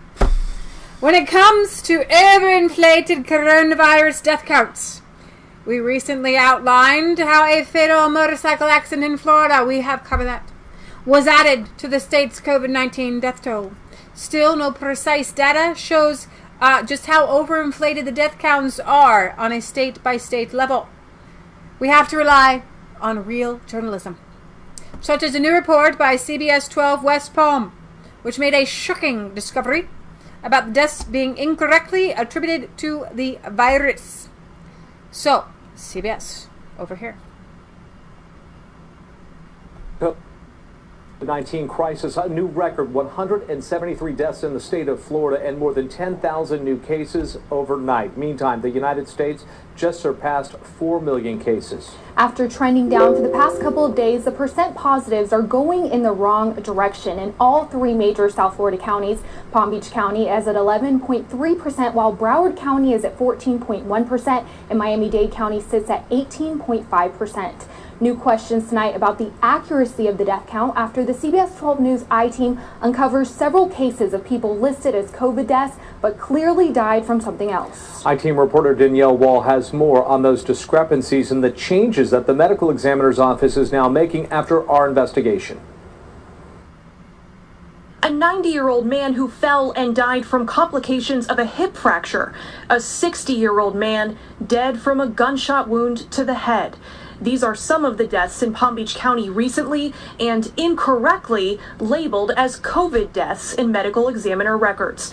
The I-team reviewed a copy of the Palm Beach County Medical Examiner's COVID death spreadsheet. It has 581 deaths listed. All of them tested positive for COVID-19. But CBS 12 News noticed 8 cases in which the person died of something completely different, like Parkinson's or a neck fracture, and COVID was not listed as the cause of death. We wanted to know why they were still being listed as a coronavirus fatality. I think it's completely misleading. Rachel Eade has the same questions. She's a Palm Beach County resident reviewing the ME's records, and she found out of all of these cases, just 169 were listed as COVID-19 infections without any contributing illnesses. She thinks all of the others should be reported with more context, like comorbidities. I understand that maybe they want to be safe in counting those numbers initially, but we are 4 or 5 months in, we have more information and we have that data.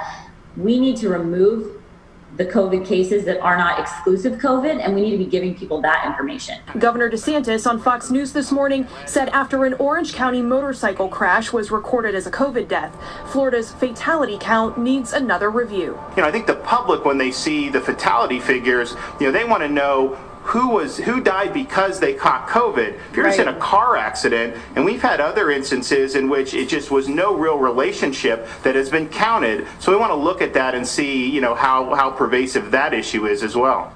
We took our investigation to the Palm Beach County Medical Examiner's office. Their operations manager took a look at the cases that we flagged and admitted they were errors.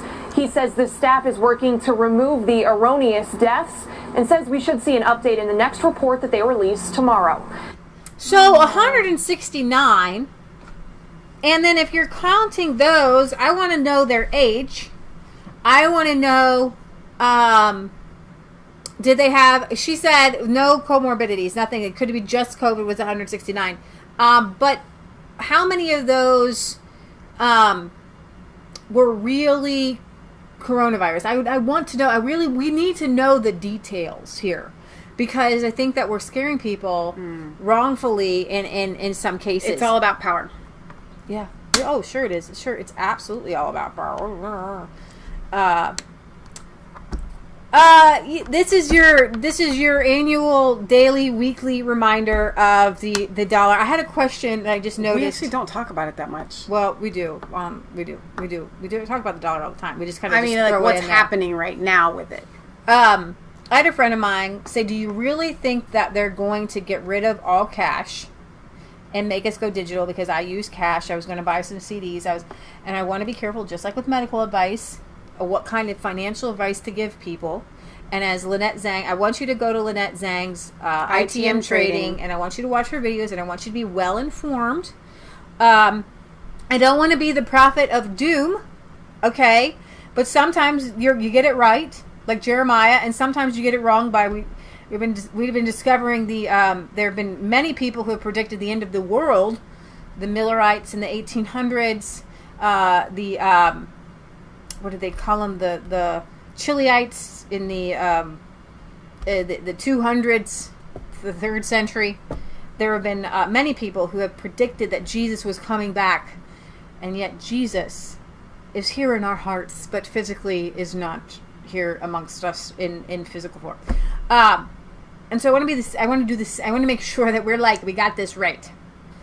So, but it does say, when you see the signs and you see the leaves come and you know what season it is, we have been able to look at trends, monetary trends throughout history. We can take and extrapolate this information and put it in a new digital kind of output and say, we are adding $7 trillion in debt just with COVID. We were at like 21 trillion before COVID. What happens, we talk about this a lot, you've got a glass of lemonade, just because you add water makes more lemonade. And if you get to that point where you finally add so much water, there's no lemon left. There's no lemon left. So when you let's say you have an 8 ounce glass of lemonade, and you pour in 10,000 gallons of water. Well, not into your 8 ounce glass, but what you mean is you have 8 ounces in a 10,000 gallon container. It's not going to taste like lemon. And you add 10,000 gallons of water. Ain't nobody going to go, I get the hint of lemon in this water. So Peter Schiff recently did an interview with Johnny Bravo, who's from SchiffGold.com, and of course they're selling gold, so they have their own angle. So does Lynette. They talked about the gold standard, inflation, looming dollar crisis, presidential politics, and foolishness of the modern monetary theory. You know when my video is going to go viral? When? When all this actually goes down. It's the I after. did a video on it's this. the after thing. Okay? It's counterfeit currency. Go to our videos and just type in counterfeit currency. You can watch it. It's really short. Counterfeit currency caper. He opened up the show declaring the governments will never allow a gold standard. They hate gold. Why? The reason that governments don't like gold is probably for the same reason that kids don't like chaperones at the senior prom. Because the chaperones are there to keep the kids in line and prevent them from doing things that they really shouldn't be doing, and that's what gold does. It's kind of like a chaperone for government politicians because it keeps them honest. Because if you have real money, the silver guitar pick, the government wants to spend money on programs. It needs to collect that money in taxes, and that generally puts a brake on a lot of programs because the public doesn't want to pay. Peter said that when politicians can convince people that programs don't really cost anything, they become much more popular, like what we had the Paycheck Protection Program and all this stuff. Right. The PPP. It's easier for politicians to buy their re-election when they can give something for nothing. Gold stands in the way because you can print paper out of thin air, but gold can't be printed into existence. It needs to be mined. And if we are on a gold standard and gold is money, then the government needs real money, and since it doesn't have the ability to make it, it has to collect it in taxes before it can spend it back in circulation. Government will always oppose honest money because it stands in the way of deficit spending unless you have good politicians like a Rand or a Ron Paul. The price of gold continues to climb. It's pushed over $1,900 per ounce and seems to have consolidated above that key level. Peter says it's not so much that gold is going up, but the dollar is going down. It's not just the dollar. It's fiat currencies around the world that are losing purchasing power. I remember hearing in Hungary how they talked about the 2008 financial crisis affected them, but it was here in mortgages in America that are losing purchasing power as their central banks are conjuring them into existence at a rate that's far more rapid than miners are pulling gold out of the ground. Gold's a good store of value, so is silver. Bitcoin, no, because Bitcoin doesn't have any value and you can't store what you don't have. Johnny asked if we're finally starting to see inflation. It's not like we're seeing it. We've been seeing it for decades now. The monetary expansion is inflation, and the Fed's been expanding the money supply. They've been inflating the money supply for a long time. But Peter said the impact of inflation on prices has been hidden from consumers, and a CPI that is intentionally designed to hide just how much prices are rising. So I think that if we had a more honest CPI, the effects of inflation would be more apparent. Also, price inflation has been concentrated more in financial assets and real estate than in consumer prices. But Peter said he thinks the latest round of money creation won't enter the economy through the stock market. It will run through the supermarket. The government is really basically dropping money from helicopters. Lynette talks about this all the time, helicopter money. And it's about to drop a lot more. And that's going right into the consumer goods, and it's going to push up prices. We're seeing that already on the store shelves. Johnny brought up the dollar milkshake theory proposed by Santiago Capital CEO Brett Johnson, and bets Johnson has the bets Johnson has made with Peter. Last year, the Vancouver Resource Investment Conference, Peter bet Johnson a gold coin that the Fed's next move would be a rate cut. At last year's conference, Peter collected his gold coin. Brent and Peter went on to debate the future of the U.S. dollar. Brent says the dollar will go up this year. Peter thinks it's going down. Peter thinks puts his money where his mouth is and went double or nothing against the dollar. Peter told Johnny he's confident he's going to win the bet. I think the dollar is going to fall for a long time. Johnny and Peter closed about the show talking about modern monetary theory.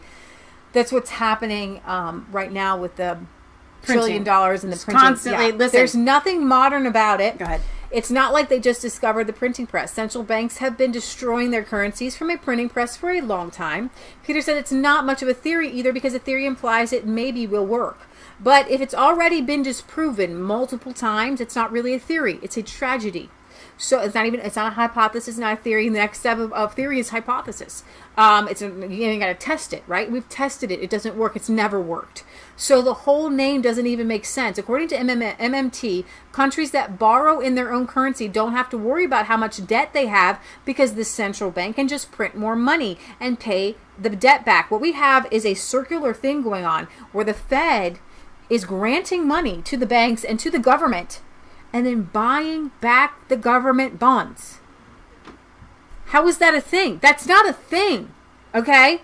They're going to have to withdraw all that money from circulation if they don't want it to become worthless. So it's easier said than done. Once you get everybody high on heroin, how do you take the heroin away without them going through withdrawal? That's what the Federal Reserve just found out again when they tried to normalize interest rates after keeping them zero for so long.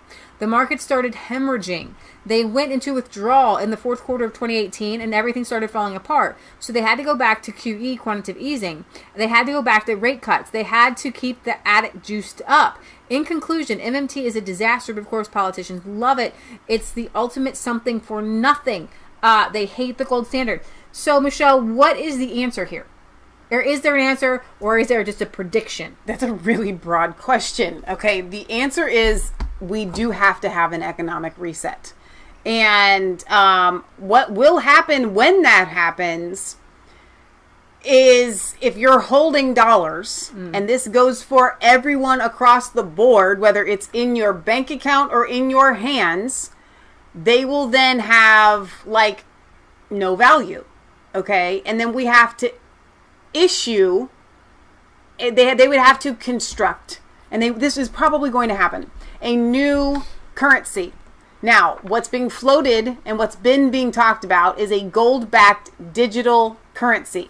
We don't like that, okay? But it is better than what we have right now. Because right now we don't have anything that's gold-backed. What we want is real hard monies. This is that gold pick from Barry. You want real coins, real monies. So the answer is the economic reset. It has to happen. It's not that it's a good thing. It's just a necessary thing. So we do the reset. We go through it. It's kind of like resetting a bone. It's exactly like resetting a bone. It's very, very painful, but you can't function as long as your bone is broken and it's not put back together correctly. So it's gonna be painful, but it's gotta happen. Dr. Fauci's pitch at this opening day with day game, the Nationals versus the Red Sox. Was it? Anyways, he threw out the opening pitch, and his pitch has been seen millions and millions of times, watching it over and over again. I thought that there were the Nationals, and then there was the, oh, jeez. I think he forgot to let go at the right time. And so this is pretty much what his projections have been. What's the other one? There's the Nationals, and then the y'all people in the chat, help me out. You just keep playing it over and over again. Well, it's like a boomerang. It's a really great analogy to the monetary system, to the mask system, to Fauci's numbers, to shutting down everything. It just is not on target, and it's so not on target that you can't even as a batter try to hit it. Well, and you can't even as a catcher reach your arms out, okay? Right? As someone that used to play ball, I grew up playing ball. We were actually pretty good, I would like to say. Leah and I were, 4 girls in our girl leagues. To get it within an arm's reach of a catcher isn't that hard. It's not difficult even for a girl. So I can tell you what happened is he got really zealous. His I think his front leg kind of swung around. He wasn't just kind of flopping. He just kind of really threw it, and he forgot to let it go, and it went to the side. Now, but I want to give him the benefit of the doubt. Okay. Had he thrown the pitch like this, it might have made it across the plate. Could have been that he had been wearing that little mask too long, and he got a little heady. So Dr. Fauci said in the beginning that wearing a mask is mostly symbolic. And I remember him doing a whole press conference with the mask on, and then after the press conference, there's a video of him taking it off. Right.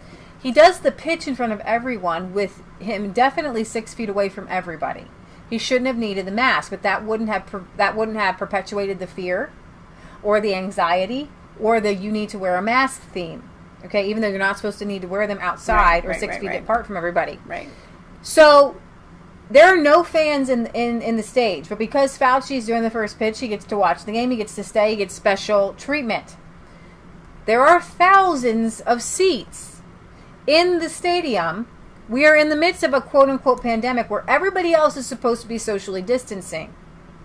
Not only does he and the chick next to him take off their mask, but they don't. Is that his wife? I don't know, but they don't even put a seat between them. I know they're not social distancing. They don't social distance. But you don't have to do that if you live with someone. I don't think he lives with the guy next to him. I don't think they got a threesome going. Okay, and so do as I say, not as I do, Dr. Fauci. This is all you need to know about the mask. If they've all been tested, I don't care. Then they wouldn't have to wear the masks either. I don't care. I don't care. He's not telling people that. He is literally going without a mask. Well, here's the thing. Michelle. 412 says they couldn't even sit 1 seat apart. There's no one there.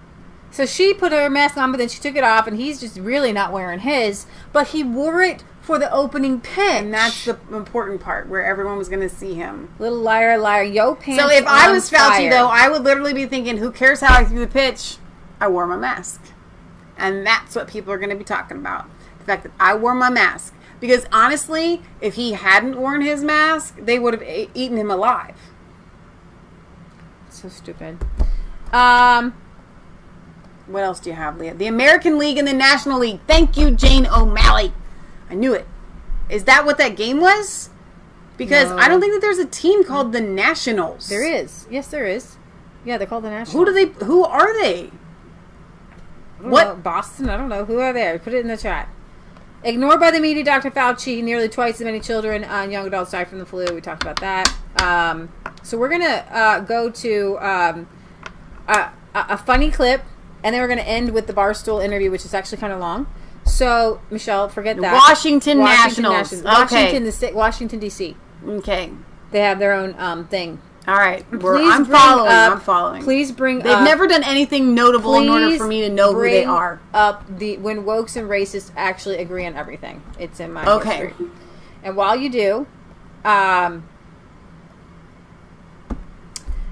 Draft DC platform, as in my history, declares white Americans too rich, too privileged, and too evil. The Democrat National Committee draft platform for its 2020 convention mentions whites a total of 15 times, each of them with a damning context, as detailed first noted by Washington Examiner's Paul Bedford. In a more than 80 pages in the draft platform published by Politico, whites are mentioned 15 times, all critical, including 3 references to white supremacy or supremacists or to white nationalists. In most mentions, the reference is to how whites are better off at the expense of others, and the promise often is to close the gap between minorities and whites, though no solutions are offered. 412 says that they just won the World Series. Did they really? Yeah, maybe. If this is a legitimate draft, the fact that it's merely a draft means nothing. It still reveals to how ugly the Democrat Party has become and how ugly and divisive the future will be. Bernard includes each of the 15 times whites are mentioned in the draft platform, a platform Joe Biden will certainly embrace when he accepts the presidential nomination this year, because they don't care. White supremacy, blah, blah. They don't believe a lick of it. These little whitey, tidy people. Joe Biden will certainly embrace it. The extreme gap in household wealth and income between people of color and especially black Americans, Latinos, and Native Americans and white families is hurting our working class and holding our country back. Now, let me just explain something to you. Between married white people and married black people, it is almost nil. You just got to get married and stay married. And it's about the same, because guess what? There are really low kind of income, middle income, really lower middle income people around me. Mm-hmm. They don't make a lot of money. They have tiny little houses, okay? But they get married and stay married, you're going to be better off. Okay? That's why Michelle and we are not married yet, and hopefully we can get married to 2 different people at the same time, because we come together and... No.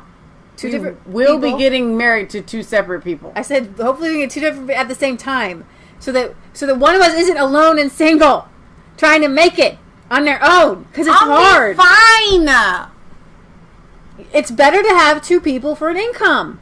It just is. Oh, you're saying because then we wouldn't be able to carry on our business. What? Way we do. Okay, what I'm saying is get married, stay married is about income. Yeah. It's about 2 people working together to make something happen. I'm really trying to follow here. How is that hard? Okay. We are able to live a higher level of life because we work together. Okay. And you can do stuff so I can work, and I can do stuff so that you can work. And we are able to do it. So if you're single by yourself, it's harder. We are like a married couple. Okay. My point is that if you get married and you stay married, your income level rises. Okay? You live a better standard of living. And that has nothing to do with your race. Okay. And as we've seen throughout the country over the last 2 months, and in pretty much every Democrat-run city in America, libels like this are intended to justify and encourage the Democrat Party's brown shirts and just hurt everyone. And I'm just not even going to... Wait, we got some funny comments. Bacon says, Resistance Chicks, I can marry you anytime next month. I'm free. That's great. That was a good joke. That's we got really a lot funny. of bacon here. So play the video, because I'm not going to read all this junk.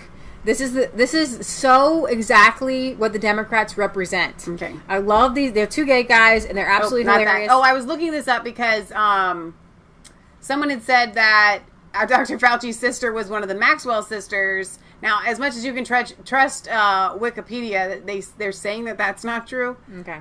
So that's why I had that up. But here we are for this. His wife's name is Christine Grady, by the way, if anyone cares. Okay. That's what I was looking up there. She's an American nurse and bioethicist. Okay. You're going to crack up at this. This is a commercial break. Now, the point is that what we're seeing, and this is what we've been saying all along, that everything that these woke people, everything that they are saying is actually racist. And this video exemplifies that to the T. When me and Brad first met, I didn't think we'd get along, but turns out we kind of agree on everything. Your racial identity is the most important thing. Everything should be looked at through the lens of race. Jinx, you owe me a Coke. We both have a lot of opinions about people of color, even though we barely know any. I say colored people, but as long as we're classifying them, we both think minorities are a united group who think the same and act the same. And vote the same. You don't want to lose your black card. Sorry, I don't know. I just think we should roll back discrimination laws so we can hire based on race again. Jinx, now you owe me a Coke.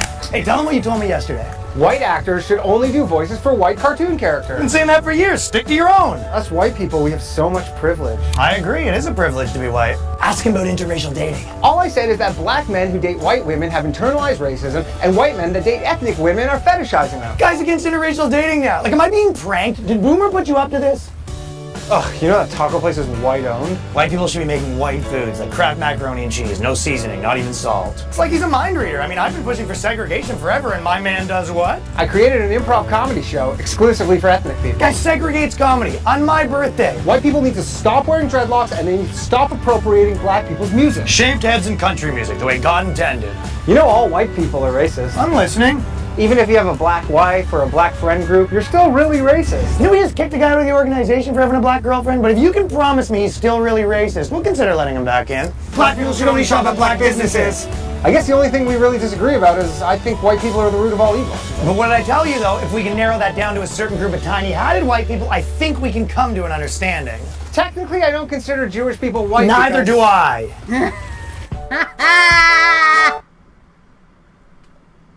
Is that not the best thing you've seen? No, it is the best thing I have seen. I know. The woke are the racists. Segregation, we want black only graduations. Right. Racist. Well, so do I. We want black people to only shop at black-owned businesses. Right. Well, so do I. Don't come into my business. I'm a white person. Over and over and over again. I don't believe... White racists say, I don't believe in interracial dating or marriage. The woke people, you are fetishing Asian women. Do not marry them. Okay, racist says, yeah, that's what we're trying to tell you. Marry your own. Stick with your own. So racist. They are so racist. So racist. So racist. The rest of us are actually not. Okay, so now let me play the Barstool Sports thing on this because it's going to be better probably for them to watch it, I think. Well, let me retweet where them. Where can I find it? Because it's Don't you think it'll be better?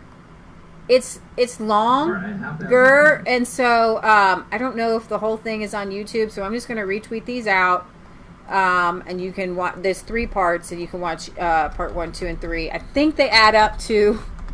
That's stupid math. It's a 46-minute interview? No.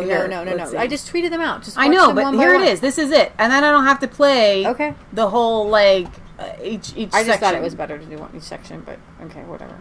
Okay. Here we go. So Barstool Sports just does funny things, hilarious things, kind of crude things sometimes. Yeah. And this guy, Dave, who's Tucker Carlson a lot, got an interview with Donald Trump. And he's not really, a right-wing person. But he does believe in Jesus. We're just saying, nothing like the White House. You know, it's the whole deal, right? How are you? What to meet you. Okay. How about this?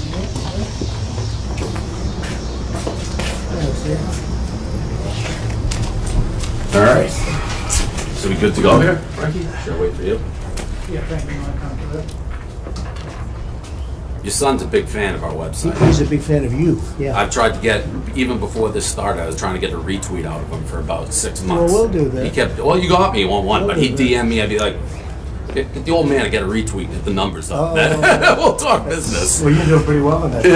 Yeah. So are you. Yeah, we are. We did have good numbers. So I consider myself, believe it or not, apolitical. I don't consider myself wildly Republican, Democrat, kind of down in the middle. In fact, this is my first interview I've ever done. So I started at the top. You started very well. That's good. And I was going to give you the heads up. I don't know if you're going to remember this. You once were on Ali G's show, and you were the only one that sniffed out that was a fake interview in the whole thing. I don't know if you remember that. That's right. I thought maybe you'd be like, oh, this guy's a fake. Anyway, were you involved with that show in some way? No, not at all. I just watched it on TV. But you're right. I was the only one. 30 seconds in and out. I said, hey, this guy's a total fraud, and I left. And everyone else sits there for 6 hours. I know. You're the only one that's ever given me credit for that. That was a very sharp move because Well, he's pretty good at that. He gets everybody. I like this interview. No matter what he does, I like this interview now, Mariana. That's right. I said, what's going on with this guy? And I just felt it was a phony deal. Yeah. And nobody else did it. Nobody else smelled it out. And he said he was from British Broadcasting Corporation. They called up with everything beautiful, the voice. This is British Broadcasting. And then this guy shows up. I said, this is but within a very short, like immediately. And thank you very much. You gave me credit because I never get credit for anything. I'm pretty good. That's what I'm saying. Pretty good. And here's part of it, which and I hate politics. My dad loves politics. The thing that drives me nuts is I feel like for us, which is good, they're like, hey Dave, you're a snowflake. Hey Dave, you're a conservative, like crazy person. And almost on each side, you can predict what somebody's going to say, which drives me nuts. It's like you put it in a box. So one of the things that I've been thinking about, and for all the people like me, which is, I think a good amount of the country is still like, which way am I going to vote? Right. One of the things that I have a question for, and again, I think it matters, I'm very curious on the answer. So when the Kaepernick thing started, I was critical of it. And as it's continued, baseball players now, I heard you say, if they kneel, you'll turn the game off. Yeah. And we got the Black Lives Matter protests. So for me, it's like, how does somebody who's dissatisfied, in your world, what's the way for them to show it? Because we don't want them looting and doing all the stuff they're doing. To me, that's like a silent protest that is far better than going on the streets and create crime. So I'm curious, what would you do if you had an issue with the country or something to show your displeasure? Well, I mean, you can always say you run for office, right? You become successful. You can run for a lower office. You can do things. But there are ways. You get groups together. And they can be very friendly ways of doing it, very successful. I mean, you're going to have rebounds, negative rebounds, if it keeps up the way it is. Like, as an example, Portland, this is crazy. 51 days, we sent in very powerful, not military, but very strong people. The police are good, but they were told not to do anything, by the radical left mayor. No, you have to go out and you have to say, and speak your mind is good. I think speaking your mind is good, but you have to do it fairly. We are for justice, but we're for law and order. It's got to be law and order, and there is law and order. I put something out when they were starting to rip down statues. I went out, I found an old law, an old bill. You couldn't get it passed today. You get 10 years in jail, 10 years and no games, and we have a lot of people in jail right now.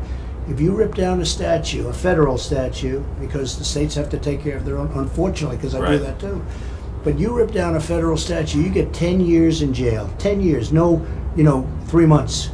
And nothing's happened since then. It was amazing. I signed it. I had a news conference. I said, if you do it, and we were supposed to have thousands of people march in Washington that day. Nobody showed up. How do we close the divide? Like at my age, it's like it just seems half the country hates the other half, and no matter what you say, you can't get along. So, and you're the lightning rod. There's no doubt about that. In my mind, do you agree with that? That you're like the lightning rod? Sometimes for a purpose. I mean, But how do we bring it together so the two sides right now that are heads can be like, you're my guy? I think it was happening, and then we got hit by the China virus. Okay, I think it was happening. Success. Our country never did better. The best employment numbers in the history of our country, best unemployment numbers.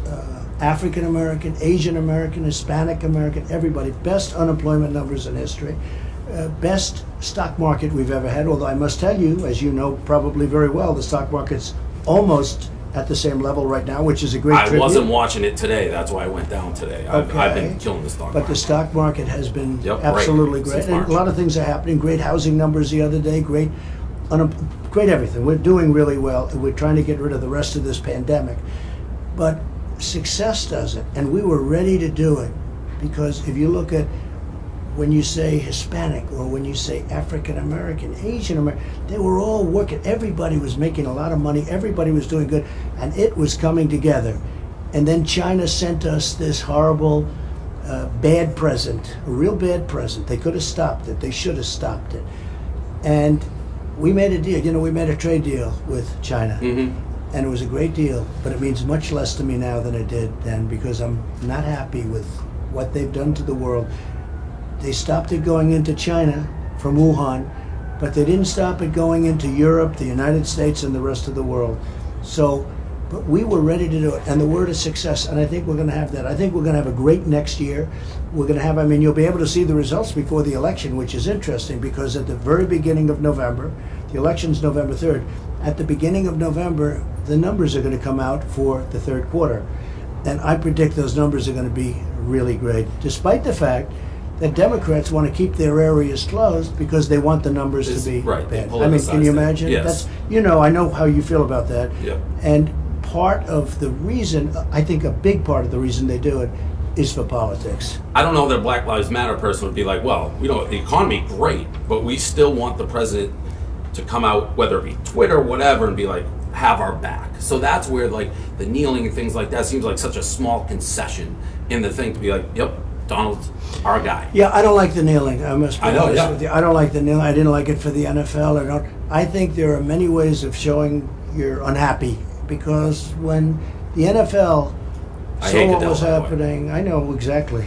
I know that. I've heard that, actually. But, and I don't know why he did. In the middle of the summer, all of a sudden, sitting in a T-shirt in his basement, he came out with this thing about that nobody was even thinking about. He spiked that's vintage Goodell. Nobody was talking about it, and he brought it back to the forefront. I don't understand. He's talking in the middle of the summer. He comes out, and he's sitting there, and he looked, you know, nice, but I wouldn't say like Mariano. He looked nice in his T-shirt. Okay, I don't know if I'd look much worse than that, to be honest with you. I wouldn't wear a T-shirt. I think he would have looked better in a suit and tie. That's why your Twitter game's strong. No, he would have looked better in a suit and tie. If I had any advice, number one, he could have waited till at least the fall. Yeah, right. But more importantly, I would have worn a suit. Yes. Or a tie, or even an open shirt that's loose, not tight. I got you. Okay, so he came out with this thing, Dave, and everyone's saying, where did this come from now? Right. And the whole big thing started, and he's made a mistake. I actually have a question on your presidential powers. So you may not know this, but during the NFL draft, he said, I'm going to do a charity auction, and somebody can sit in my basement, watch Monday Night Football with me, and the charity will go to COVID. Well, I bid and won. I spent $250,000 to win that charity. I won it fair and square. You rejected it. Well, he wanted no part of you. I know. Obviously. So I don't know if you can arrest the guy for that. No, but I think he did that was a wise move. Yeah, by him. It was a very smart move. That's the first nice thing we said about him. Look, he's working hard and everything, but it's, you know, He's the most overpaid guy in the history of human beings. Well, he makes a lot of money. A lot of money for a job that a lot of people could do. All right, I have to ask this question because we followed. When you meet world leaders, you stick the handshake on them, and it looks like you're going for the power move. Is that intentional? So before COVID, right now, I guess. Right, now you can't. This is pre-COVID. You know, he's the one. The only one I've shaken hands with in a long time. You, because you stuck your hand out. And I'm saying, what are we doing? But I shook your hand. Yeah. You were tested? I was tested when I came in here. Otherwise, they'd take you out right now. Right. They'll end the interview. Right? Did you notice that? He stuck his hand out. I say, what do I do here? Rather than insult him, I said, fine. I appreciate that. I don't even think. Hey, I immediately ran, washed hands. But in the days from like 4 months ago, yeah, I just, you know, I people don't know that I get along really great with the world leaders. I'm tougher with the world leaders than any president's been.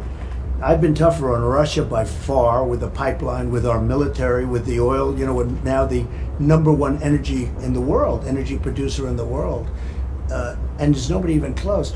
I've been very tough with Russia. I've been very tough with, China. Nobody's been tough like me with China. And that's not to be tough. That's because for years they've taken advantage, so many countries, not those two only, the whole world, our allies, NATO, the whole world has taken advantage of our country. But despite that, I have a very good relationship with leaders. Because of the handshake? I'll shake them. I shake their hand. I hug them. I this. Power No, I have a lot of great. Abe of Japan. You know, look, they've been ripping us off for years and years. They send the cars in. There's no tax. We send a car to them. They say we don't take your cars. You know, this is the kind of a thing that we've put up with. We defend these countries. We get nothing for it. And you know, I've ended a lot of the craziness that's gone on. Do you love doing Twitter? There are times when I love it. Yeah. Too much sometimes, right? Yeah. Where's Dan? I think we have right there. Dan, how many? What's our number now total? 207 million. Can you believe it? What happens to this Twitter account? Is it yours when it's over? Well, do you lose mine. those? It's mine, and I don't know if I'll ever use it again. But it certainly was good. It's a platform. Look, we have fake news. You don't know about that, but we have fake news out there. I very much know about that. That exists in my world as well. And then you know, Dave, that we have a voice. We have a very big voice when you have the kind of numbers that we have. you're able to get the word out in an honest word, and that's important. So it's been very important for me.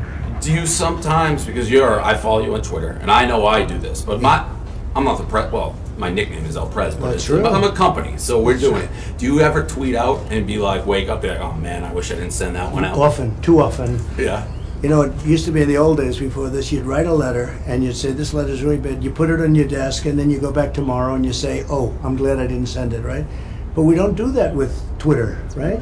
We put it out instantaneously, we feel great, and then you start getting phone calls. Did you really say this? I say, what's wrong with that? And you find a lot of things. You know what I find? It's not the tweets, it's the retweets that get you in trouble.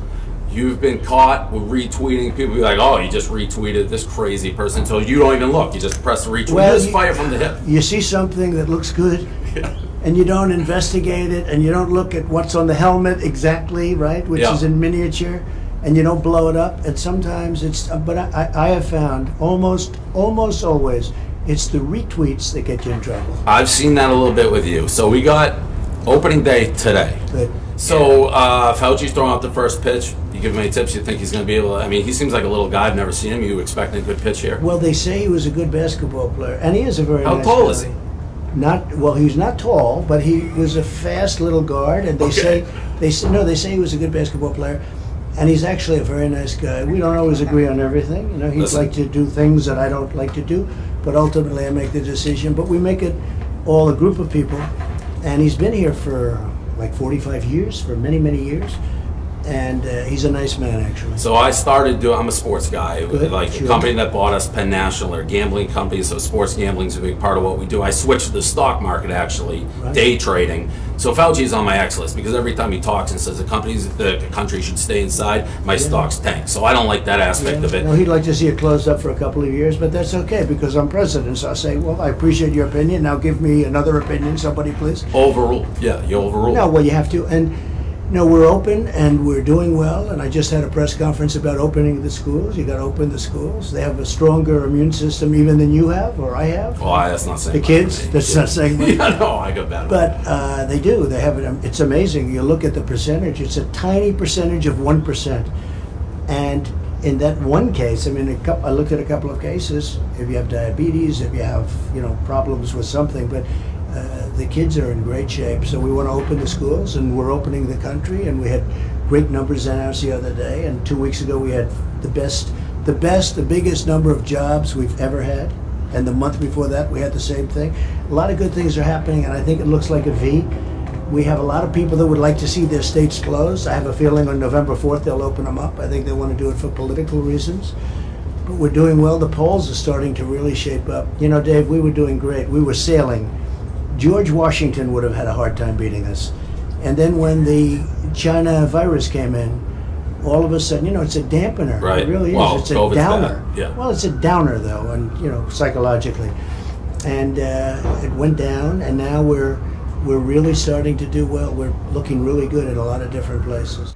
I'm sure you've been asked this. It's one of the questions that I had when I was thinking what I would ask you here. Because you, theoretically, for somebody like me who's sports, entertainment, having fun, you had the dream life, seemingly. Yeah. And there's a part of me that's like, I wonder if he ever, I know the answer is going to be no, regrets it.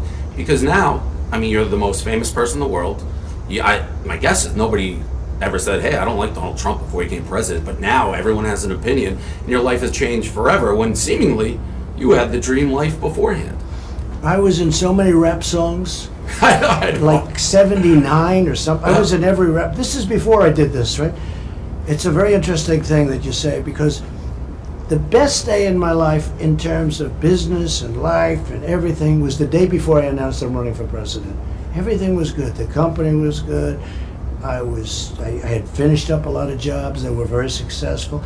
And then I said, I want to do this. Now, I'm really glad I did. But I was treated very unfairly with fake Russia, Russia, and Ukraine, all fake stuff. It's a very vicious business. Somebody said, who's the toughest in the world to deal with? Is it Russia? Is it China? Could it be North Korea? I said, no, the toughest is the United States. It's the toughest to deal with. When you look at what I have to do, I have to focus on the big picture, but I also have to focus. I have so many people on the left, or call them Democrats, call them whatever you want. And then you look at what they're doing with cities. Every city is run by a liberal Democrat, and they're going to hell. And we have to do something. We just sent people into Chicago. We sent people into Portland, as we said. We're sending people into New York to help out. It's incredible. But I love doing it. But there was this, phony deal that I was devastated that when I won, because I couldn't have my life. I had a great life, I did. One thing that happened, I was going into a thing called the Robin Hood Foundation. I'll never forget it. It was just about the night I announced or whatever. And my wife looked at me and she said, I hear people booing. And she was with me for a long time. We've been together a long time. She said, some people are booing. I said, yeah, but some people are also clapping wildly. I said, no. She said, you know what? I've been with you a long time. I've never heard anyone boo you. This was right after I started being the politician. And it meant something because I said, it's the first time in my life I was ever booed. You know the story. Right, I'd go to Yankee Stadium, people go. I had it was close to who's 100%, but it was pretty close. And now, I would say this, I have more fervor on the one side, and I have far more animosity on the other side. That's the vibe I get. This is my DNA, but I'm not president. I feel like so many interviews, they're always coming from an agenda, positive or negative, and what I notice, I think, is you come at you hard, you just come back harder, and that's a very different thing for the president. I mean, I'm the president of Barstool, but people would say, is it presidential, is it not? And you just do your thing and it wins. I wondered that. Like, here's a hypothetical. If the perfect candidate, let's not say Republican, Democrat, came along and said, if we make him president, this country is going to be prosperous, everyone's going to get along, would you step aside? I mean, I don't know that such a person exists. Probably not. And I should say, yes, absolutely I would, okay? So let me say it that way, because that's a much more politically correct. Absolutely. You're not known to be politically correct. Yeah, but it doesn't work that way, because it just doesn't, unfortunately. But I really believe success, we were there. Everybody was working. Everybody was just, probably you, I don't know how you're doing now, but you were probably doing better 4 months ago. Well, I got into the stock market right when it went up. So okay, well, you got in at the right time. But a lot of people that the 401ks, I mean, they're doing phenomenally, but a lot of people sold stock. And now they're saying, I missed it. And I said to people, don't sell, just don't sell. Because the foundation is so strong, don't sell. But the people that really lost in terms of economic are the people that got out. The people that stayed in, they stayed with me, they're doing great. And we're almost at record highs. Okay, the last thing, I'm going to wrap this up. And this, we ask for permission. You can say no if you want to do it. My dad and I have had debates forever. He's not the biggest fan of yours. What I want to do is kind of a prank. I just told him he doesn't know I'm even here. And we've talked a lot. I want to call him, FaceTime him, and just, he'd die if he saw that I was with you. Go ahead. You can do it quickly, right? Yeah, it'll take 2 seconds. He knows it's coming. This is going to be... oh, he does. That's bad. No, that's too bad. No, this is going to be absolutely great. Let me get the thing here. I have it all set. This will take 2 seconds. Dad, this is going to be... Is he a good dad? He's a great dad. Good. All right, we'll put you on. Don't worry about socially distancing. No, I'll come from this. Hey, I got a question for you. What would you ask this guy, Dad? I know. Trista sent me something, so I'm not shocked. The goal was to shock. We've had a very good interview. And you have a very talented son. Good guy. Really? That's all he's got. He's honest. All right, you have an honest thing. You have an honest father. I was wondering why you were pinning me down. Mr. President, he never calls me. That's no good. There it is. That's no good. I haven't heard from him unsolicited in a long time. Well, there you go. You just need a meeting with the president. Something was going on, sir. I knew something was going on, and I'm not shocked, although I didn't expect to see your face just now. It's great to see you. Can you get him to call me a little more? I'm going to put a lot of pressure on him. He'll call you today in a little while. Thank you. All right. Thank you very much. All right, Dad. Great to meet you. He handled that better than I thought he would. Thank you. He was worried about well, it. he got tipped off, so this must have been leaked. I don't know how. Yeah, I appreciate it. Thank you very much. Oh, can't do it. A great honor. A great honor. Yeah, I almost did it. Thank you very much. Oh my gosh. Okay, so now I want to get to a couple of the comments, but in the beginning, a lot of you guys were asking, a couple of you were anyway, like, who is this guy? So Dave Portnoy, I don't know how you say his last name. He I think he started out as like a YouTube guy, didn't he? And it just went kind of like crazy, and now he has this giant business. It's a website. It's called Barstool Sports, and he will tweet out things are going, what things are going. He does funny things. They love things that are hilarious, and you can see whether it's a good thing in sports, it's something in sports.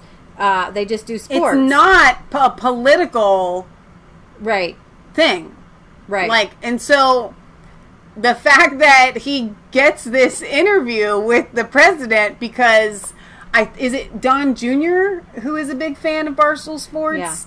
Yeah. Hooks up this interview, I think is hilarious. But the reason why we wanted to show it is because I feel like because Dave was coming at this from a non-political thing, just a guy that wants to interview the president, okay, rather than somebody that he's, like he said, has an agenda on one side or the other, just trying to show Trump as awesome or trying to, show Trump as terrible or whatever. Yeah.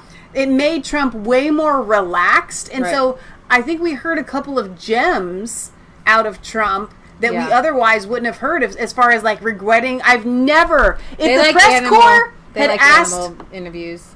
If the press corps had asked Trump the question of if he ever regrets tweets, he would not have answered it the way that he did with Dave. Like, yeah, you do, actually. So, Patriot Gallery had a comment earlier. She had wanted me to read out loud. Well, she does, but sometimes Patriot Gallery's as far as comments on unity. Yeah, I think she was in talking Dave's about question, farming and stuff. The answer for unity is to go back to natural living. Yeah, the way that God designed it. And having with that, Patriot Gallery has a new blog. It's called I Am Legend, Dystopian Society, The Plans of the New World Order Exposed. Let me get dark so you can see it. She kind of goes in and explains the movie, kind of uses as an allegory the movie I Am Legend, where he's a virologist and everybody else is turned into zombies. And how there's a lot that's planned here. Yeah. And you don't want to fall victim to the plan. Right. Okay. But we talk about unifying things. At the end, Mom goes on to talk about what is life, what is liberty, what is the pursuit of happiness. The pursuit of happiness in life is a man getting married, providing for his wife, providing for his children. And this was something when I met Kansas that I thought was incredibly interesting, that he said, he kept saying, I couldn't wrap my brain about what he was saying. He says, I believe dads should be stay-at-home dads too. But not that they should be not working, right? But that families are designed by God to be together. To be together throughout the day. Men weren't designed by God to go work for somebody else and be somebody else's servant. Now, sometimes that's necessary, and hopefully it's close. Okay? But a unifying message is getting back to the land, getting back to providing for yourself and not relying on somebody else for a job, a job, not looking through the wanted section and the public schools, which is why I am so encouraging homeschooling. Because what you're seeing is people thinking outside of the box. Right. Maybe I could start my own school at home. Maybe I don't need the public school system. Maybe you could start your own business. Maybe you don't need a job, a job. The reason public schools was started was because Rockefeller says, I don't want a nation of thinkers. I need workers. Ford and Carnegie got together, and you've seen I don't know if you guys have seen my homeschool blog, but Robert Dodd has looked at the Ford and Carnegie minutes, and their design was to get into the public school curriculum, get into the teacher schools, to begin to dumb down things, dumb down history first of all. Because if you dumb down history and you don't think our founding fathers are that awesome, then you don't think you're going to be awesome. Right. Okay? And just to sum it up quickly, it's that what I'm excited about, unfortunately it has to be through the mask mandate and coronavirus, is people thinking outside of the box. And so what I want you to do, and what everybody should be doing, and it actually is unifying, because liberals and conservatives are both thinking, I need to take my child's education back into my own hands. And they're thinking. They're thinking for the first time. Okay? They're not just going to the Chick-fil-A or whatever and getting food already made. They're thinking, how do I cook a chicken? Right? I've never cooked a chicken before. I talked to a little girl yesterday and I tried to explain to her that it's not real bloody to kill a chicken. I was like, well, have you ever been to the grocery store and seen a whole chicken?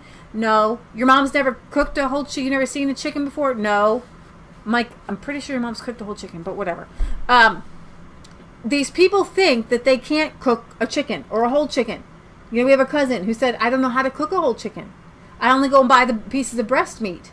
How do we cook the other parts of the chicken? There are other parts of the chicken? Are there... Now, I gotta ask you this. Now, I get a packet of chicken breasts. Are there more... how many breasts are on a chicken? I love my cousin. Ain't no... he just... There are very few men, my two cousins, who are better dads and better people in general. They're just really good people. Okay? They're literally like our brothers. We grew up with them. They're good people and they care, okay? But their disconnect from food and how it's made is a very good Michelle, you handled it really well to not make him feel stupid. There are two wings. What I said was they're just like any other mammal. There's two of everything. I said just like every human. There's two of everything. Yeah. Except for chickens also have wings. Yeah. You did say that. Yeah. Okay. So my point is that the same thing with education. Okay. People think to themselves, I've never educated before. I've never cooked a whole chicken. I don't even know what to do with a whole chicken. I don't know what to do with the whole education. Can I cook it? Do you know how to read? Yeah. Then you can teach your child how to read. So unifying things. We're seeing people work from home. Right. We're seeing people start their own businesses. And it is on the right and it is on the left because this is unifying. People on the right and the left care about their kids. Right. So I don't want to cut you off. I'm done. I think for Edward, make ringing chicken neck mandatory in school. Let me read the scripture, the unifying scripture. Right. 1 Thessalonians 4. Make it your ambition to lead a quiet life, to mind your own business, to work with your hands, just as we told you, so that your daily life may win the respect of outsiders, and so that you will not be dependent upon anybody. That's really good. So for Edward and what you're going through, the only fitting song, I think Patriot Gallery suggested this earlier, I think we should sing Amazing Grace. Okay. Because it's one of those songs you kind of have to save it because you could sing it all the time because it's the best. Right. Literally the best. Mm-hmm. So we're going to sing this in honor of your son, little Eddie. Yeah. And we love you, and we are going to continue to be praying for you and your family. Amazing grace, how sweet the sound that saved a wretch like me. I once was lost, but now I'm found. Was blind, but now I see. Go ahead. I got choked. 'Twas grace that taught my heart to fear, and grace my fears relieved. How precious did that grace appear, the hour I first believed. Through many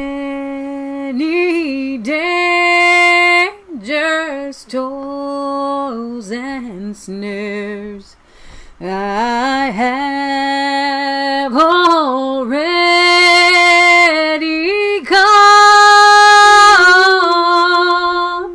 'Tis grace has brought me safe thus far, and grace will lead me home. The Lord has promised good to me. His word my hope secures. He will my shield and portion be, as long as life endures. When we've been there 10,000 years, bright shining as the sun,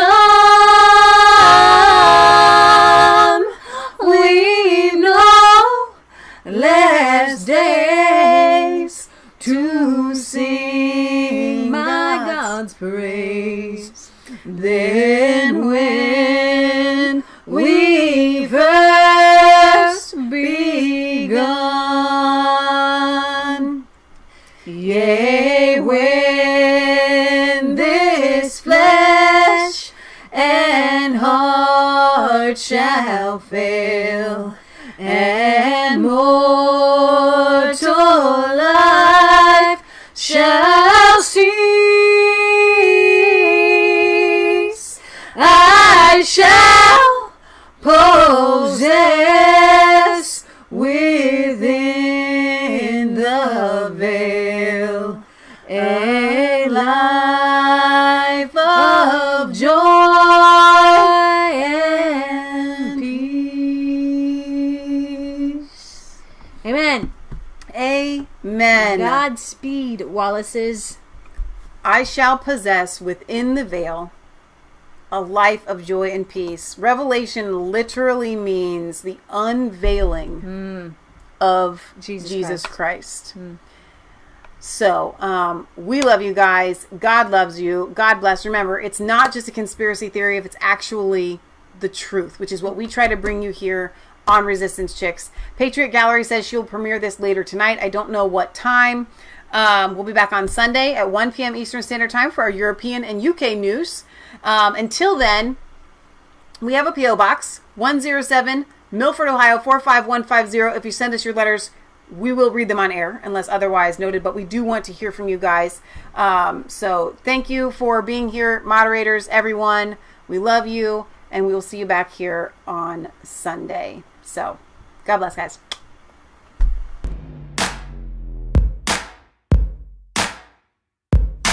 I was cold.